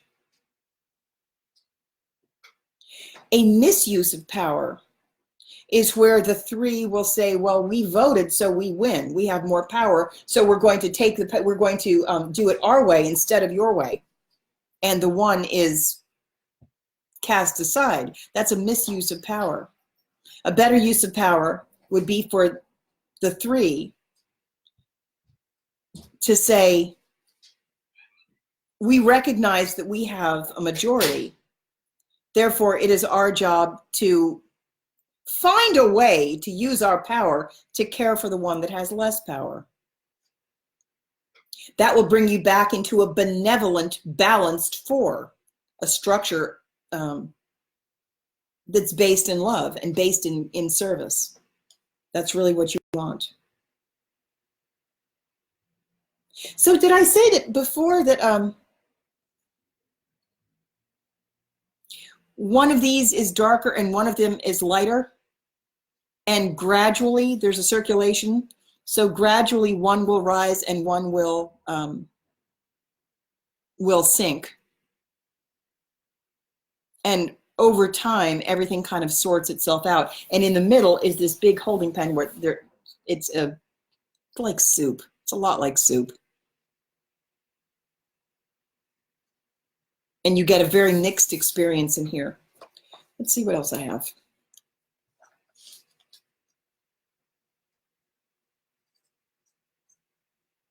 Let's see.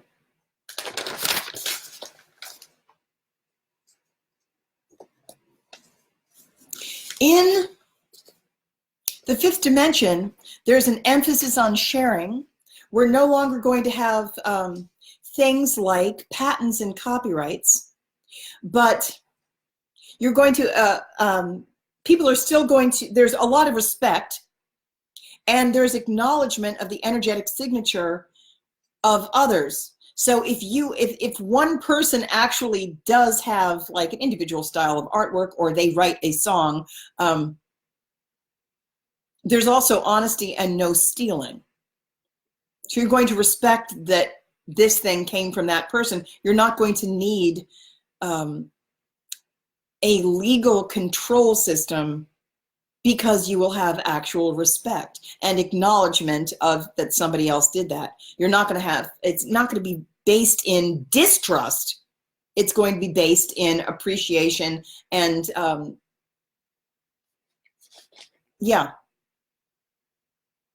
A lot of inventions are going to be coming through, they always do. They're dropped on the planet to many people simultaneously. If you receive something, if you have a great idea, you don't need to patent it, just share it. You need to put as much of your energy and your emphasis that carries your own individual energetic signature, put it toward love and sharing, put it toward flow, put it toward everything 5th dimensional, and as little of it toward the 3rd dimensional control system as possible.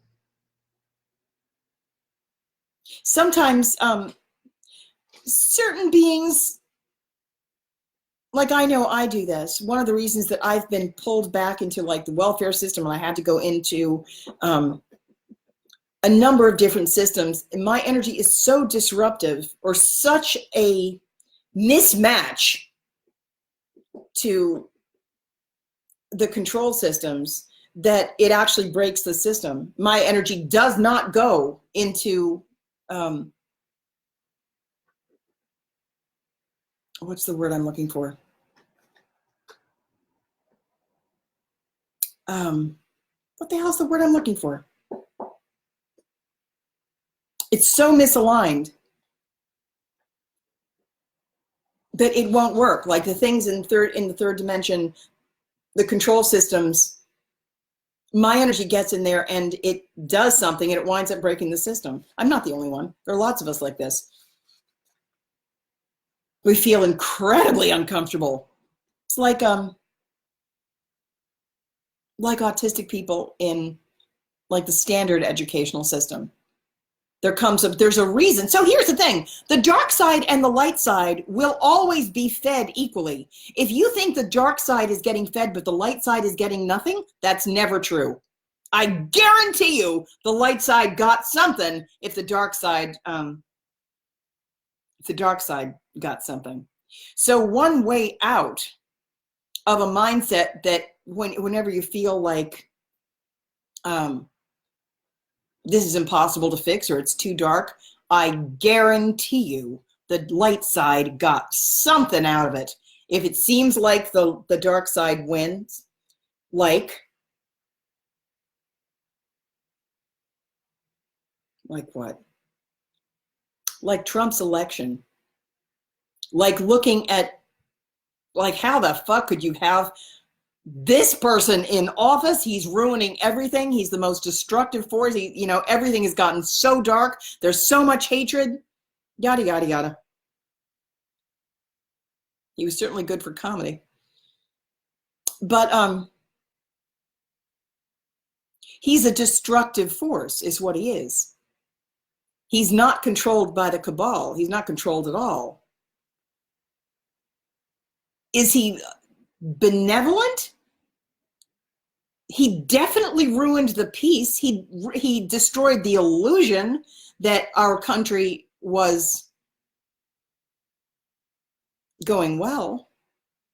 There's a whole underside that needed to be up, that needed a jackhammer.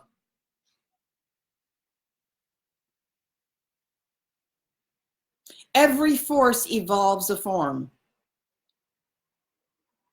I guarantee you that the light side allowed it. It's not that the dark side is winning. Far from it. We're actually just about to have a tipping point. Huge tipping point. Massive.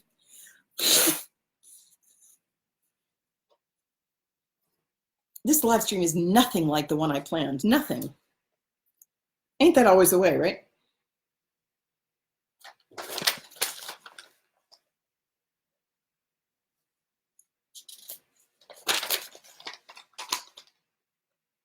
I told a couple of people to listen to my live stream today because I was going to talk about something specific, and I haven't gone anywhere near it.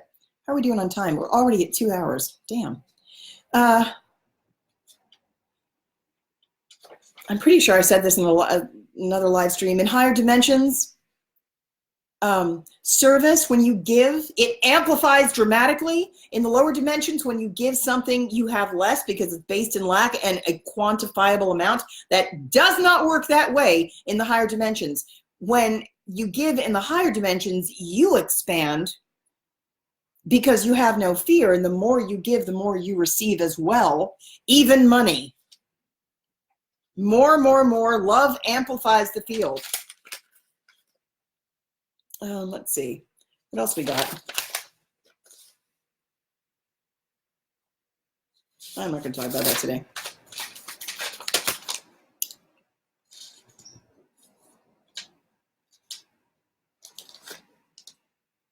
So interesting things are happening.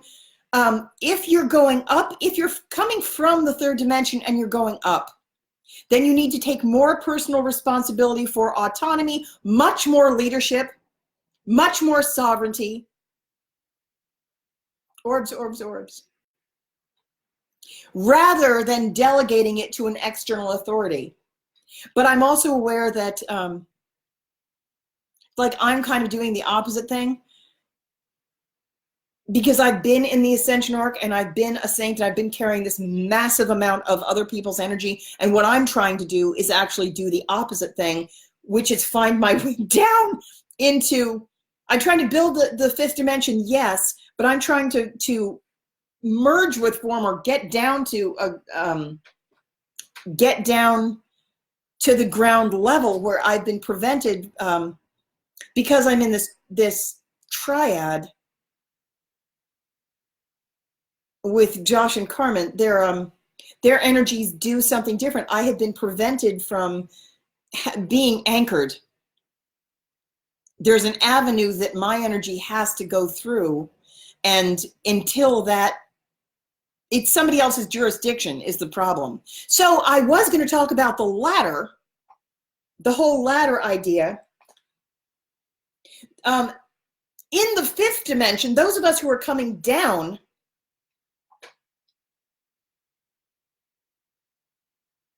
we need different things to move. So light and energy moves like water. It requires space. It requires an opening, requires freedom of movement. It needs, and it can only move through space. If it hits a barrier, it's just like water. It's going to look for a doorway. Matter, we're aiming for a merger, right? We're aiming for a cooperative effort between the material and energy and space. Because we're moving into light body, these things don't naturally really cooperate. We have been in a realm of the third dimension where everything was carbon-based previously, and closed. And the realm of the material, even though it wasn't actually solid, it was perceived as solid, and it was actually much more solid. It was quite a bit denser before. When we move into light body, the actual space, it becomes less solid. We're still going to we retain our bodies, but we are kind of in a different form. It's not quite astral form. It's like a mixture of like a third dimensional body and a fourth dimensional body. Fourth dimension, it's like the realm of ghosts, where it's like semi-solid, but they appear solid. But it allows for movement. It allows for freedom.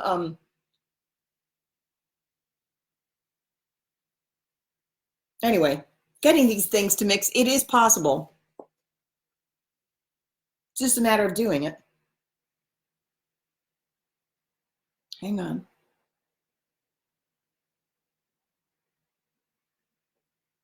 My mind went spacey for a minute.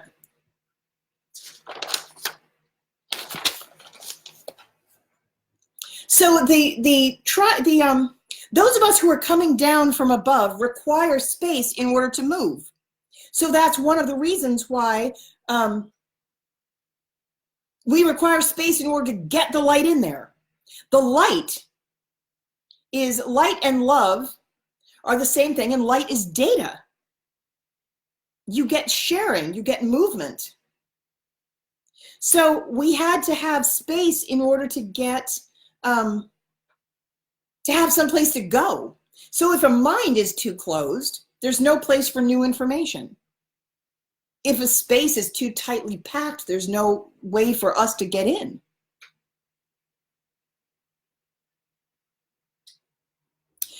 Those who are based in the material realm, who have a belief system where they want to see something solid before they step out in it, if their faith and their focus is material based, they want to see something tangible before they go there. So the only way they can comfortably move forward is if they see the rung of a ladder. They're not going to step off of a cliff, or they're not going to step off into the space of a ladder. They're not going to step between the rungs. They step on a rung. So the way to get up, to get these realms to merge, you need something that's like a combination. It's like a ladder.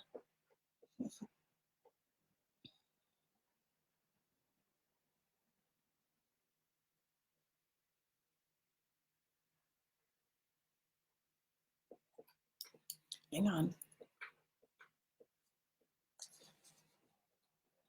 I'm going to talk about that in a minute.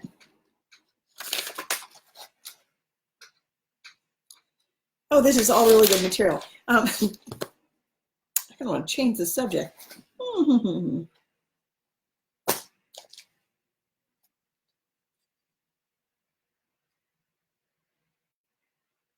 Okay, going back to this for a second. When we step out of the realm of the ego, which is the compressed singular version of yourself, the level of regionalism, something that is specific and focused, the identity, the personal identity, the self. I've been very averse to that. I've been so group focused and so into service, and there's so much movement in the higher dimensions. My challenge, my own personal challenge, has been to get this amount of energy into a form, into a structure. I came down in a triad with the two other people with different jobs. We all have different jobs. Carmen has the realm of the personal identity, or that's her jurisdiction. It's like her group, the one she governs.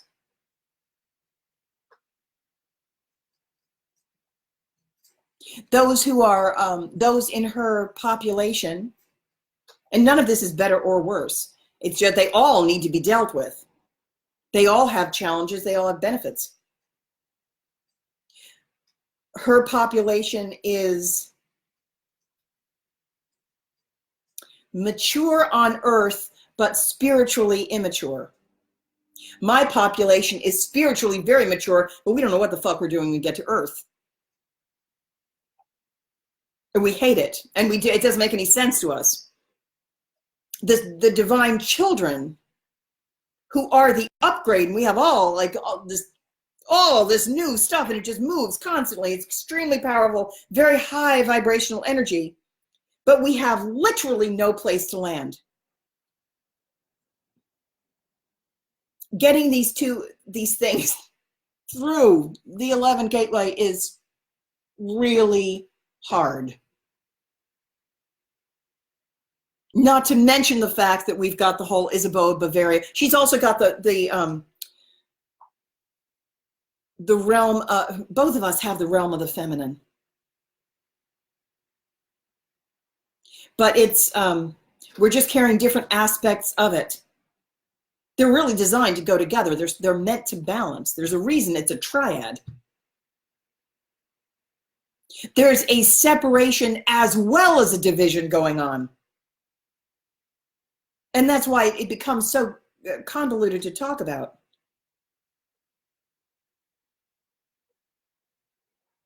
My challenge has been, and the reason my North Node is in Aries is because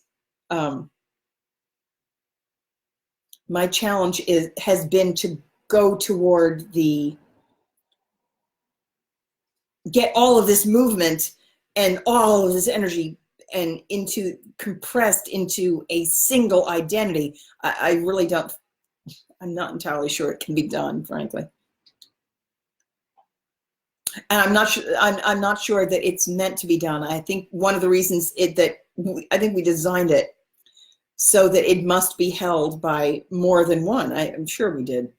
Or we all had a hand in designing this thing. We all brought different pieces, like each person brings a piece of the machine so that it requires more than just a savior figure. It's about taking the savior figure down. When you step into sovereignty, you put on the crown. Your crown chakra opens, and suddenly you step into a level of responsibility. Responsibility that's built in. Responsibility. And there's no putting that down.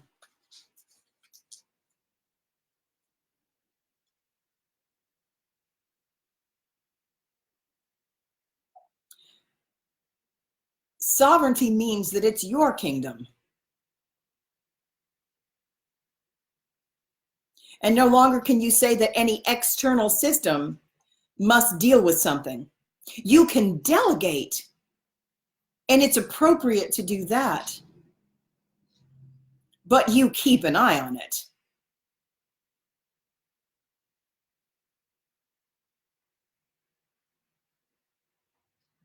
You don't dismiss it.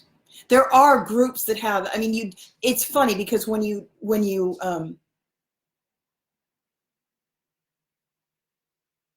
going through the 11 gateway is really, it really is a test of purity. Your intention is tested. Your fear level is tested. It becomes very much a round table. No kidding. The once and future king. You rely on all of the other people who have themselves passed through this test. Your integrity is tested.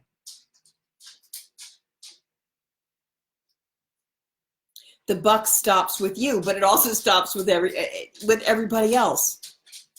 You learn to your connection to all others is so known. And it's not one of those things like something that you say. You recognize the other person is you. And you've got this telepathic connection with all other beings. And if somebody is hurting, you feel that. One of the reasons we all care for one another, and we take that very seriously. That doesn't mean we don't laugh, but it means we do take action.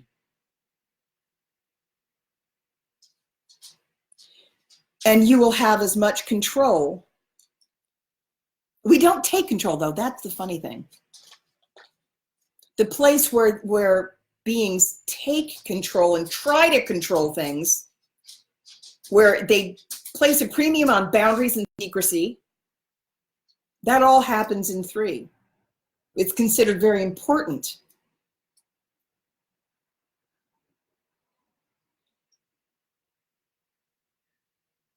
In the 5th dimension, if you fail to take wise stewardship, you fail to take good care of your kingdom.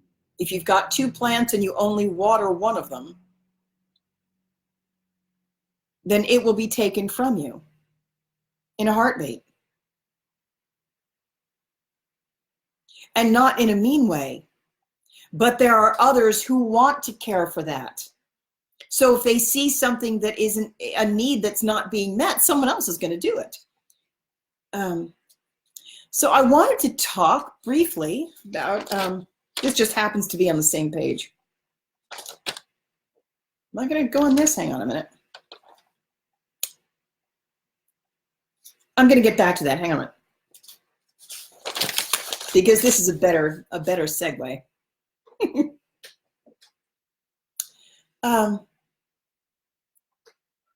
There are, speaking of segues, there are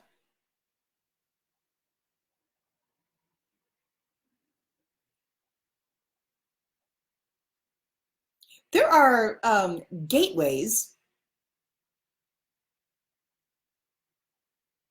That's the wrong word. There are a lot of different avenues that the the movement, the migration between third dimensional structure and control systems and fifth dimensional intuition and source consciousness. It's like there are certain bridges. There are certain gateways that if any of you are energy healers, if I could see, I would ask for a show of hands. How many of you started with Reiki? So many people. They commenced their study of energy medicine by studying Reiki. And there's a reason that happens. And it's because there's a staggered approach from the realm of structure to the realm of the intuition, where everything is moving in very, very nebulous and seems very chaotic and unreliable and like blobby. It's a realm and everything moves.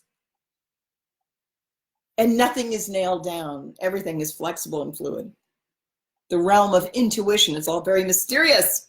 Nothing is particularly specific until it comes down to the realm of specificity.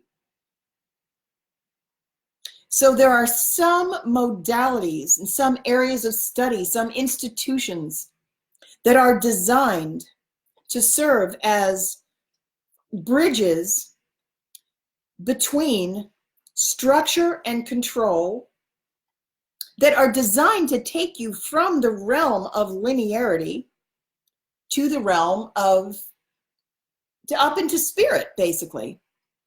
They take you from form and lead you into spirit, and they do it in a very predictable way. It's like a bridge where one side of it will be very structured and very rooted in linearity and a system, a very strong system where you're taught specific ways of doing things. Reiki has, these symbols, and it's based in particular lineages, and you're supposed to know your lineage. And there are hand positions, and there are different levels of Reiki. And you have to study them in order. That's very third dimensional. It's designed to serve as a structure, because when you leave the third dimension, which is the realm of structure and form, you're trying to go into the realm of something nebulous and formless. You're trying to go there as safely and with the least amount of fear. So you want a little bit of a graduated approach. Another thing that takes you from the realm of third dimensional darkness, structure, and leads you into a realm where it's open and free and very intuitive. 12-step groups do that. You go on one hand, where it's very much in two directions. One is very structured and very rooted in the singular. Once an alcoholic, always an alcoholic. You've got a problem. You're going to have to restate so the dark and light always get something. Darkness is getting a bunch of people who are kind of being milked for their anguish and their attachment to the attachment. They're being pulled toward attachment in one direction. You have to do it this way. You've got this problem. You're going to be an alcoholic the rest of your life. And it's going to circle around. You've got addiction that's pulling you and firmly attaching you to the idea that you will always be this way. Now, on the other side, you've got the light side that is saying freedom is this way. At some point, so that's an appropriate thing when you're in the third dimension, where it's a state of duality. And both sides, you can't pull on just one end of a rubber band when you're in the third dimension. which is the realm of duality. So you got freedom from addiction, and you're finally free of being an alcoholic or being some other kind of addict. You're free of it. On the other hand, they're telling you you're always going to have to go to meetings. You're always going to have to follow this 12-step program. Follow this thing, and then you'll be free.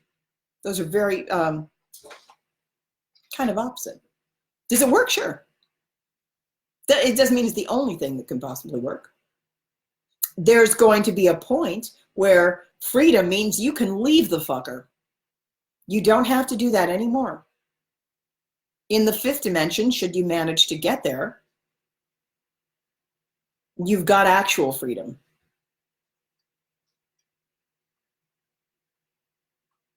And usually what happens is that you will leave the 12-step program, you'll leave Reiki. Almost every energy healer, so many of them start with Reiki. And what almost always happens, and it always happens in 5, is that every single person becomes their own modality. They go off into, when you step off into sovereignty, you become your own modality. You don't have to follow a program. It was useful for a time, but now it's very intuitive, and now you just do it. You bring your own frequency. You apply your hands intuitively. You know where nobody has to tell you anything. You are. You have the knowledge, and you just present it. And it comes from you. You are the king. Every person brings their own knowledge, their own healing ability, their own frequency. You can turn that into a system if you want, but you don't have to. You could just do it. So a master teacher like Jesus will say something like, heal yourselves. I could lay my hands on you and heal you, but you could heal yourselves. And there comes a time when you step into your own kingdom, your own sovereignty. You heal yourself. You heal the environment with your own frequency. You walk through the world healing everything in your environment as you go, just because your own frequency is so high and it's so strong. You heal things in your surroundings. Another thing that is, so there comes a point that there's no more addiction. You've got freedom of choice.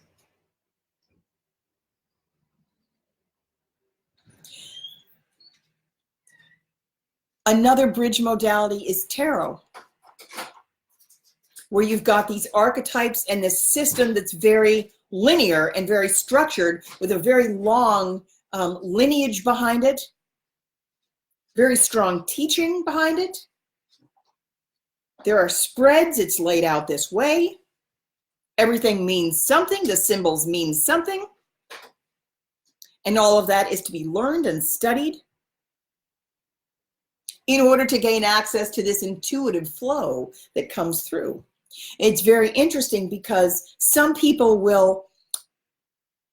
will begin tarot as a method of developing their intuition. My guides told me to, I'm still having such a terrible time finding my way back to Earth after shooting out of my body in 2013, and I was just spinning and spinning and spinning. And I was supposed to be working with Josh, and the connection was severed, and I couldn't find my body. I couldn't find my way back to Earth, and there was so much rotation and so much power, and so it was so much the amount of energy and the amount of rotation and the amount of knowledge. I was out in space getting this information for a really long time, trying to organize it and seeing where everything went. And this task came back to me like, you've got to do this thing. You're in charge of the group. I go first, so I got there first. So I saw the entire group, and my God, it was a disarray, a lot of fear. And my guides told me at one point, about 2 years ago to start studying tarot, which I had never studied. And they told me to study it because I couldn't find my way back into form. So if these bridge modalities, one side is very linear and structured, and it's designed to take you up into the realm of the intuitive quantum pluralism, all is one. I was very comfortable there at that point and had all this information, but couldn't find my way back into structure. I still can't. This is as structured as I've been since I left my body. I used to be normal. I used to be organized and everything. I was designed to learn to work with a partner. I had gone off into too much, Joan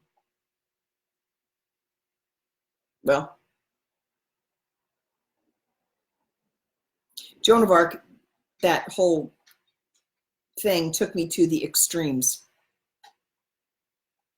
Very dark and very light. Individuated, having nothing in common with the middle. My job is to get back, find my way back to the center. But that means finding my way back into form and structure and earth, and I couldn't do it for a long time.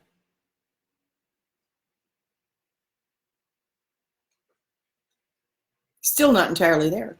My guides had told me to study tarot because it's the other side of the bridge. One side of the bridge is very structured. One side is very, very intuitive, and it's God source and always moving and all is one. And my job is to bring these things together, find my way back into form. So Reiki will do that in one way. A 12-step group will do it for another population of people. Tarot will do it for another population of people. There are many, many different avenues. It's a little bit like a very, very long toll bridge. A lot of different gateways for a lot of different flavors of people. Our job is to get as many people across as possible. So some of us are working from the space side and pulling our people across, or we're trying to get in to structure. And some people are on the structure side. They're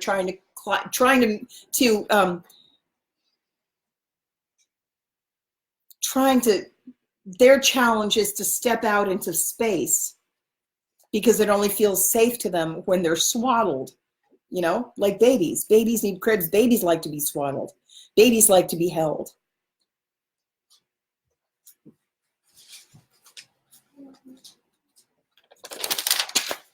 And neither is bad. They're different. Sometimes you need one, sometimes you need the other.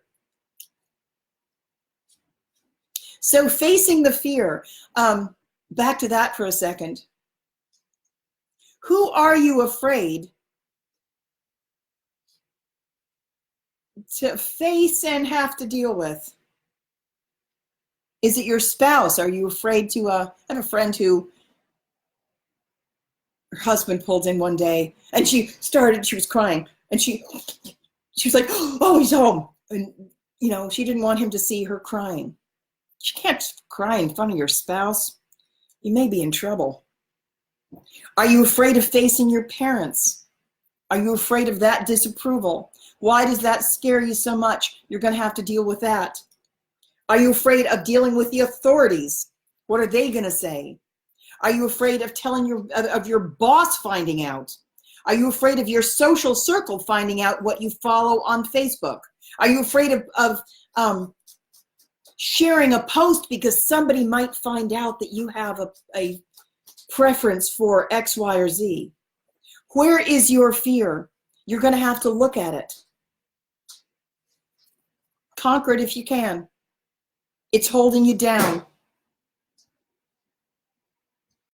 Unconditional love won't judge you. Love won't judge you.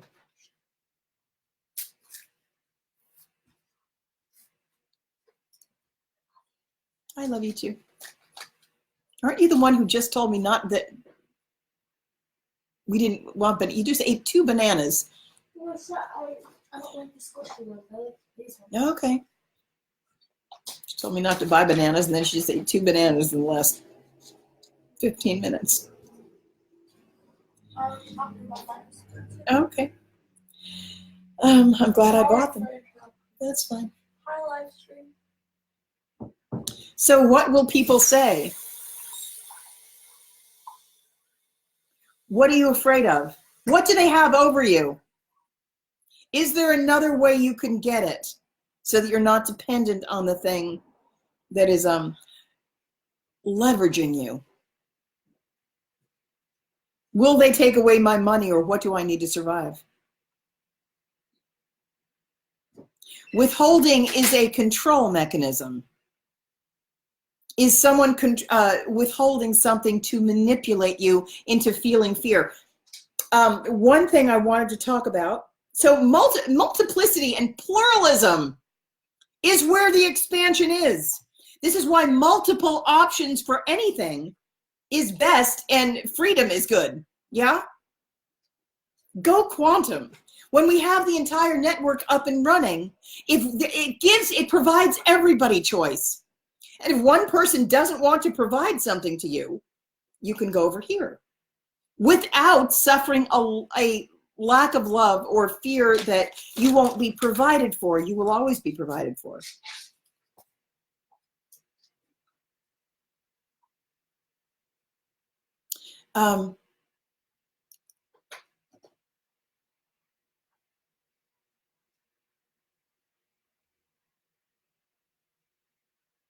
Wait a minute.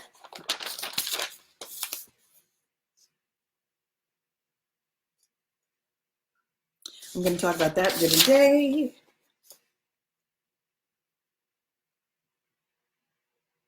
Huge dark and huge light always exist together. You can't pull on just one side of a rubber band and they grow in equal proportion. So we're not annihilating the dark, but it is moving. It does have to move off the planet at this time. I was going to talk a little bit about the twin flame dynamic insofar as dark and light working together.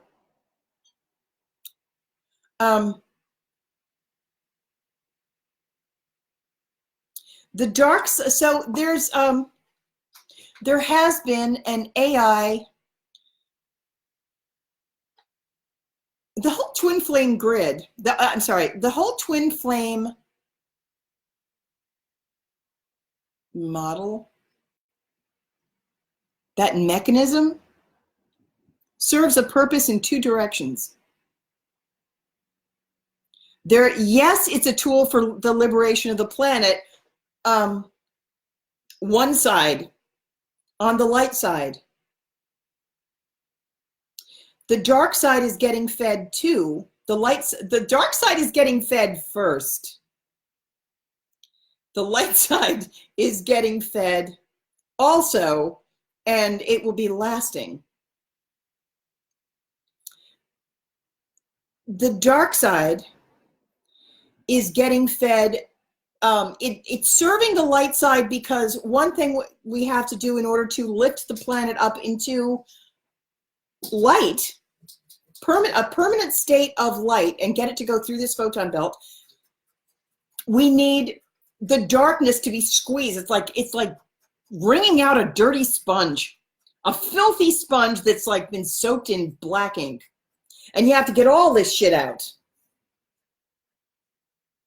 So one way that there has been an AI program that's been running that is strongly linked to and tied in to the twin flame dynamic and the runner-chaser program. It's doing something. So if you've tuned into any of the twin flame groups on Facebook, it's this anguish twisted torture mosh pit of like 85% women who are just in this twisted torture of like, oh my God, is he ever gonna come back? Right? I heard from him and it was so painful. And what that's doing is it's tapping into the whole idea of like core abandonment issues, especially for women.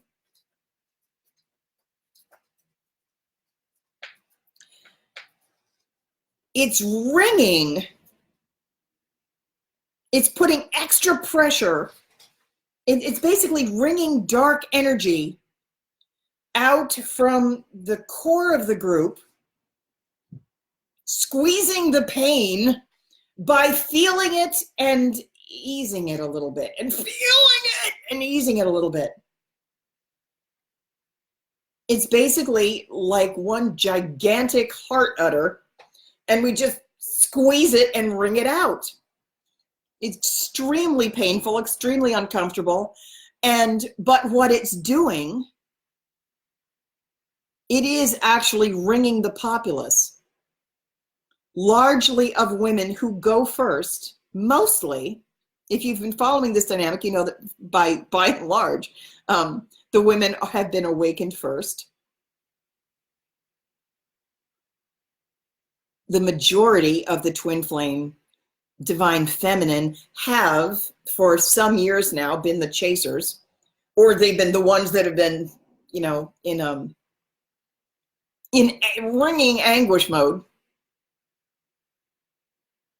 which is one of the reasons that we're awakening first. You know why? Because the darkness is being felt and transmuted, the light is coming in, so we're getting lighter. And gradually over time, the anguish decreases. We're more comfortable, we have more autonomy. We wind up, especially for and you know, it really doesn't matter. Wait, is that true? There are still some like true twin pairs, like we did cross energies, for real.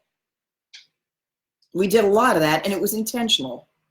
It was in order to reach this balance. But there are a lot of the anguish. Remember how I said all this stuff has to be, in order to be transmuted, it has to be felt and healed from. So it's not just the true twin pairs whose core energies were actually crossed and implanted into one another. We did that specifically for this reason. And there are these grid points on the earth. There are a lot of people who are doing, not a lot, but there are people who are doing that. And the anguish is real. But we radiate a signal. It's linked to AI. Yes, it is. Old MacDonald. It transmits this program to a lot of people, and then when we go through these anguished things, we're squeezing the darkness, collectively experiencing these. It's like birthing the planet. We're birthing the planet. There are these contractions of anguish. We're ridding the earth of the core abandonment wounds that have been experienced and built up over all of this time on earth from the divine feminine, where we've been left, we've been imprisoned, we've been ignored. All of that has to be felt. So the runner chaser, it really reminds me of milking a cow. Have you ever milked an animal? I used to have dairy goats. It really does remind me of that. Where it fills up again and you squeeze it out again. It fills up again, you squeeze it out again. We're doing that with a population. Eventually, it will be emptied. It will be emptied and transmuted through a population of women on the divine feminine side, but it's also transferred so they're getting it too. So are we healing for our twin? Yeah, absolutely. Are we milking that darkness? Yeah. And it's going into this here structure, and it's going down into it. Some of it is being transmuted into light, and some of it that refuses to budge is going to go down into a dark portion. And then when the light side and the dark side, light and dark are always equal, when the photon, when the tipping point is reached, put it that way, when the tipping point is reached and the light comes in, the dark side is going to be shaken and removed. Unless it budges, it will either be transmuted, it will be changed, or it will be annihilated. And by I shouldn't say annihilated, it will be moved someplace where it goes. But the light side and the dark side, the dark side is getting fed first because the dark side feeds on anguish. So for a while, it looks like the dark side is getting, the dark side's getting more solid. The light side is getting amplified. The light side's getting stronger too. And at some point, these two things are going to come together. It's funny because they come together and they move apart because they're in such different bandwidths. It's fascinating. Both things are happening simultaneously. They seem like they couldn't possibly coexist, but that's not really true. But the light side is going to get fed by, because it's going to last. Seems like the dark side's winning for a long time. And then it's going to go boom. I hope that's soon, for real. So group karma, which has been, is it change in subject, group karma, which has been in place for quite some time, you know this, even planets, like a planet will be destroyed and the entire consciousness of that planet will be transferred to another planet. That's about to happen with whatever population on this planet is not yet, is still rooted in free and still needs it. That entire population is going to be transferred to, that consciousness of that group is going to be transferred to another third dimensional planet so that they can continue to get the education, the curriculum that they need. It's incredibly kind, actually. So you don't need to fear that. Group karma is replaced by reparations. There are reparations. We don't have karma. The karmic cycle is officially over. But in order to bring certain things back into balance, the reparations will be made energetically. Put the mountain in the valley is the 11th commandment. You have to fix the damage before you progress.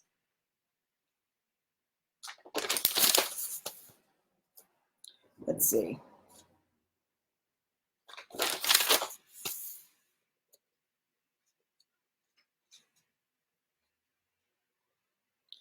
Let's see. I don't want to talk about this today. The first shall be last and the last shall be first. Yes, the wheel's about to tip. I just said that. One second.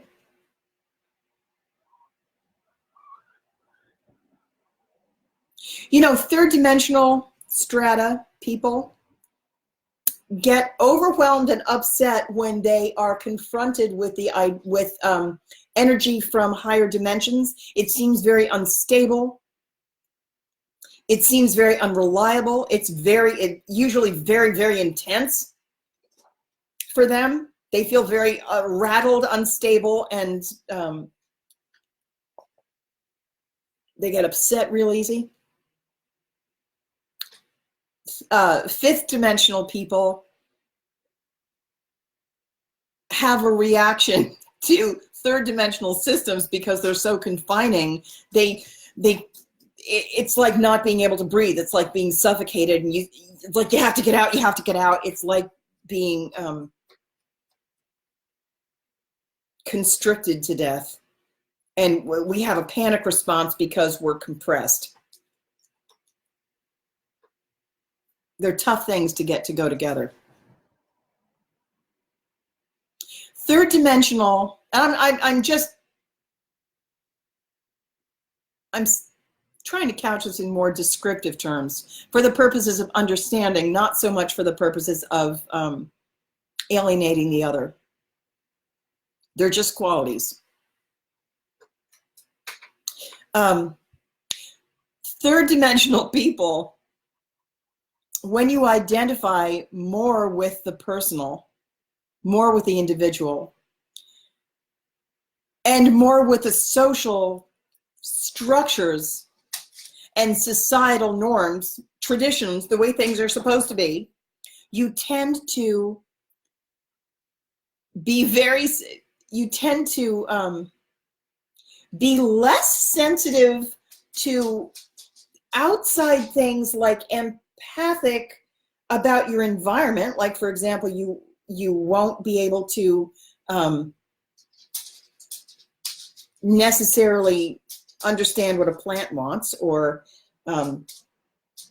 feel the energy from a group in China or something like that. You'll be less sensitive to things out there, but you will be very sensitive. This is a gross generalization, but you tend to be kind of hypersensitive to personal slights. Usually people who are more third dimensional oriented, they take things personally. That phrase specifically, they take things, matter, personally. And they're often very easily insulted. Like if somebody doesn't do what they're supposed to do according to society, that's not the way it's done. Remember that commercial? Would you please pass the jelly? And everyone faints. Oh my God. It kind of like that. It's far looser in the fifth dimension, where you can do damn near anything other than harm someone or withhold something. You can withhold if you want. And that's the thing. You can move up and down strata. I was told specifically that once we get the new system operational, even, there are some people, I think I said this in another live stream, not too many, but there are some people who are going to make it up there, and they're going to try it out and not be able to stay there. They're going to probably fall back because they will have a hard time creating something new, and they will kind of go on autopilot and start to create things the way, in the traditional manner, to the point where they're inflexible. And unless you can keep up with the way things are going to change as they are, you're going to have to go to another third dimensional planet. You'll fall back. But I was told that will be not too many people are going to do that. The first wave is going to be the most enthusiastic and the most eager to be there. There's a huge wave of children, a lot of starseeds who are coming in and bringing all the new technologies. That's extremely exciting. And so many of us are just on the edge of our seats. Like, I want my med bed, man. I really do. I want my age regression. I want my regeneration so I don't have to go into a med bed. Eventually, I either want a new body. You can just get a new vessel. It's like changing your clothes. You don't have to stay in an old, aging body. Fuck arthritis. I don't have arthritis, but you know, no reason you have to either. Lifespans really did used to go into, easily over 1,000 years. We used to have an appendix. That was a regeneration organ. And in the process of condensing everything into form, you had to save space. You could only do so much. So one of the sacrifices we made in the Ascension Ark, it's like one of these things, like if the dark side gets something, the light side gets something too. there was a benefit if there was a condensation of, and there was, lifespans got shorter so that people could go through life and death faster, so that maybe they could learn something more. But what we got mostly was the idea of separation. The separation increased, the regeneration reduced, the appendix was taken out, all sorts of things got corrupted and bastardized. But now we're bringing it back. Lifespans are going to get longer. Freedom is going to increase. The light quotient is going to increase. Our bodies will remain healthier, but we'll also have new technologies like med beds, which can age regress you. The first people who are going to have access to the med beds that they are bringing in will be people who have lost limbs and things like amputees, etc. But all of this stuff is coming. So it's important to speak your truth. Very important. Authenticity is extremely important. So if on the subject of authenticity, you're going to need to step forward with as much of your own personal energetic signature put into the realm of light as possible. Whatever you're hiding of yourself that's under a bushel, wherever you are clogged with fear, darkness, negative energy, whatever reason, if you're apprehensive about showing your true colors, you need to get rid of that. Start with your spouse. Start with your family.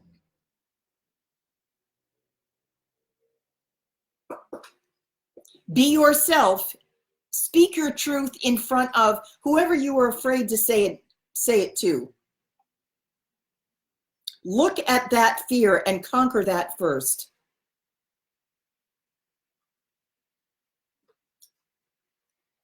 And then go toward your social circle, the rest of your family, your parents, your boss. Where is your resistance? What are you actually afraid of?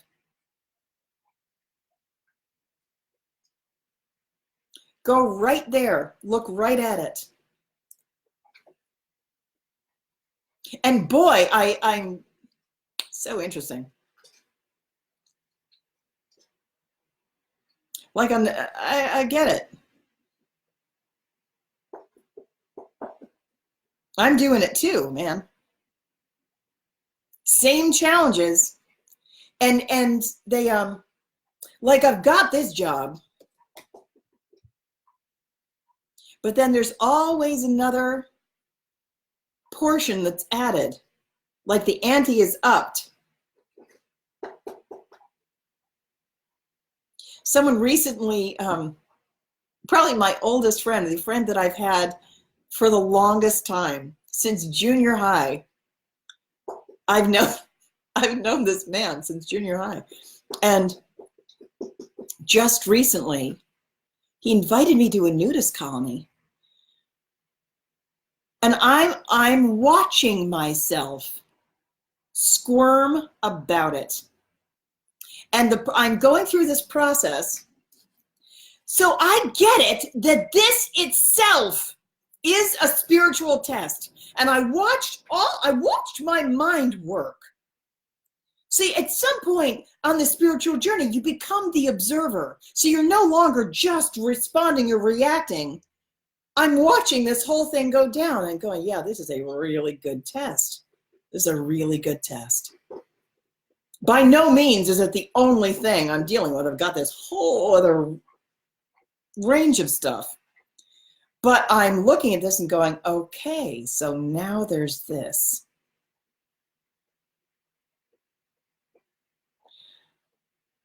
So it was one thing. So I had no problem with nudity. I have a master's degree. I went to the New York Academy of Graduate School for figurative art. I had a degree in figurative painting. I spent more time in front of naked people drawing. But I also have, that doesn't mean I've been naked in front of people. I also have a very visceral firsthand experience of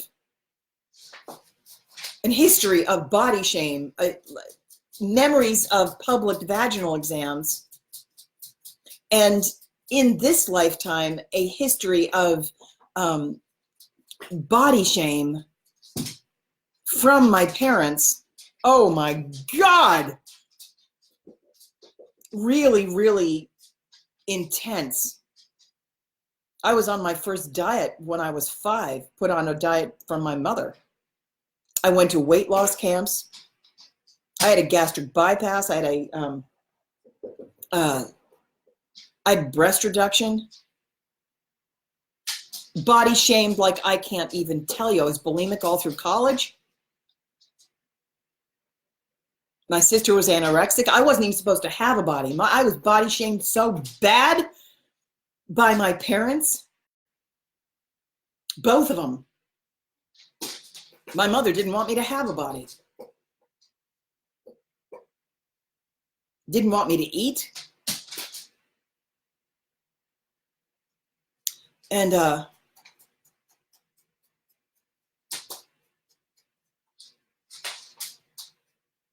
the amount of hyper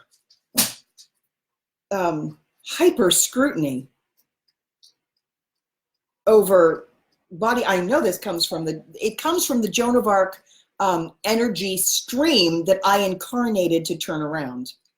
So it makes sense that I would have to face this particular issue yet again. And I've come at it from many, many, many, many different ways. I wasn't even particularly fat when my parents sent me to weight loss camp again and again and again. I was never allowed to rest. It's like you just, the amount of something is terribly wrong with the fact that you even have a body. You're too much, you're too whatever, but whatever it is, it's really bad.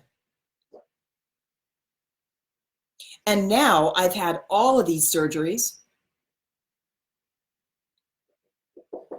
I've really scarred, really misshapen in a lot of ways. I've got a pit. I've got 10 inches of surgical mesh from when I had a hernia. I had a gigantic hernia when I was pregnant.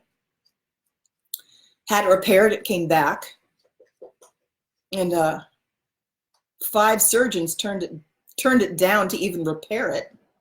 They said it couldn't be repaired because it was that big. Hernias are, if you follow what ailments mean, you know, like messages from the body, it's when you've taken on too much. It's too much work, too much effort. I incarnated with this gigantic task, and I was never, ever allowed to put it down. So one of the ways that manifested in my physical form is that I had this enormous hernia when I was pregnant. And it was like getting a run in a zipper. It started with a little hernia, but as my belly grew, they didn't want to operate, so the pressure increased, and it was like a split down my stomach. So the hernia was just enormous. And when they finally fixed it with surgical mesh, my abdominal muscles are all the way on the side now. And I've got this pit in my stomach, and I've got another pit in my thigh from when I was born with a dent in my thigh. All sorts of things. It's just, and then I had the breast reduction, all sorts of things. It's just like, it's wonky. So I had to ask myself, how much are you going to let that matter? I'm actually really on the fence right now about whether I will go. So I was asking myself this question. You've been invited to a nudist colony with a man who's married, who I've known since junior high. So that's a fascinating thing. Like, am I gonna, and I tell people to conquer their fears, look at it, figure out what you're scared of, go meet yourself on that battlefield and figure it out. So then it was so fascinating because I found myself, I'm still thinking about it. I haven't decided yet. I told him I would consider it, and I'm considering it. I haven't decided, because there's this whole aspect of me that says I should go do it because I'm scared to do it. I should conquer my fear, right? Isn't that the right thing to do? And then I'm thinking to myself on the flip side of the argument, because I can see both sides. The other side says, for once in your fucking life, why does everything with you, me, have to be about conquering something? Maybe for once in your life, you could be kind to your own self. If you're not kind to yourself, who's going to be kind to you? If you don't want to go, if it would make you uncomfortable, then don't do it. Step into ease for once. Maybe just be nice to yourself and say, it makes me uncomfortable, so I don't want to do it. Why do you have to be mean to you? Maybe you could love your body by saying, you know what, I'd rather stay in bed in a nightgown. maybe I could just rest instead of finding the next frontier to, you know, with a cat of nine tails. You've got to conquer this problem. Maybe I could just fucking relax. I haven't decided. The examination is part of the transmutation process. So I know this. I have no answer for you. I haven't decided what I'm going to do yet. But I had to ask myself, to what extent does it make a difference to me that I was invited by a man? To what extent does it make a difference to me that he's married? To what extent am I squirming? Would it make a difference if I went by myself? The answer is yes, it would. Would I be more comfortable if I went to a nudist colony alone with strangers? The answer is yes, I would. But will I actually go? No, probably not. I have a stronger chance of going with a friend who invited me, because otherwise I probably have no interest in going. I probably won't go. But I wouldn't. But you know what I mean? It would make me. I would be more comfortable going alone. Yet I won't do it. Will I go with a friend? Yes, but I'll be more uncomfortable. Isn't that funny? That's all I have to say about that. I haven't decided whether I'm going to go or not.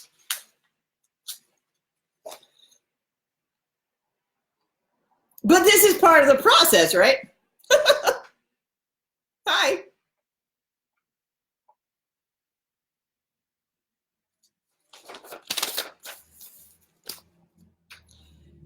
So let's see. How are we doing on time? We're at 3 hours.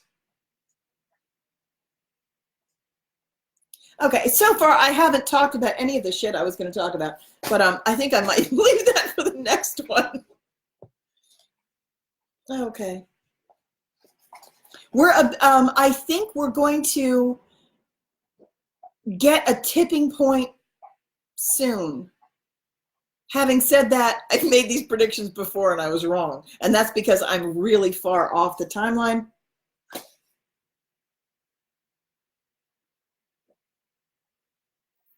Regarding fear, ask yourself, how bad does the situation have to get before you're willing to move out of your old pattern?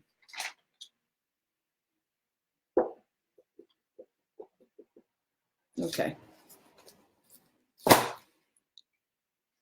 I think that's all for now. I love you. If any of you can send a donation, please. I need to get dog food for tomorrow. I've got less than $10, and the bag of dog food that I need to get is about $25. If anybody can send a donation, I'm going to put, it's Stephanie R. Kogarth on Facebook. I'm going to put a link there. If any of you can do that, that would be good. Let's see. Okay. I love you. Please join my YouTube channel. If you could subscribe, I'd be very pleased. It's The Ascension Ark on YouTube. And if any of you want to book a private session, I would love to talk to you. I love my people on Facebook. I really, really do, for real. Okay, I love you. Talk to you later. Bye.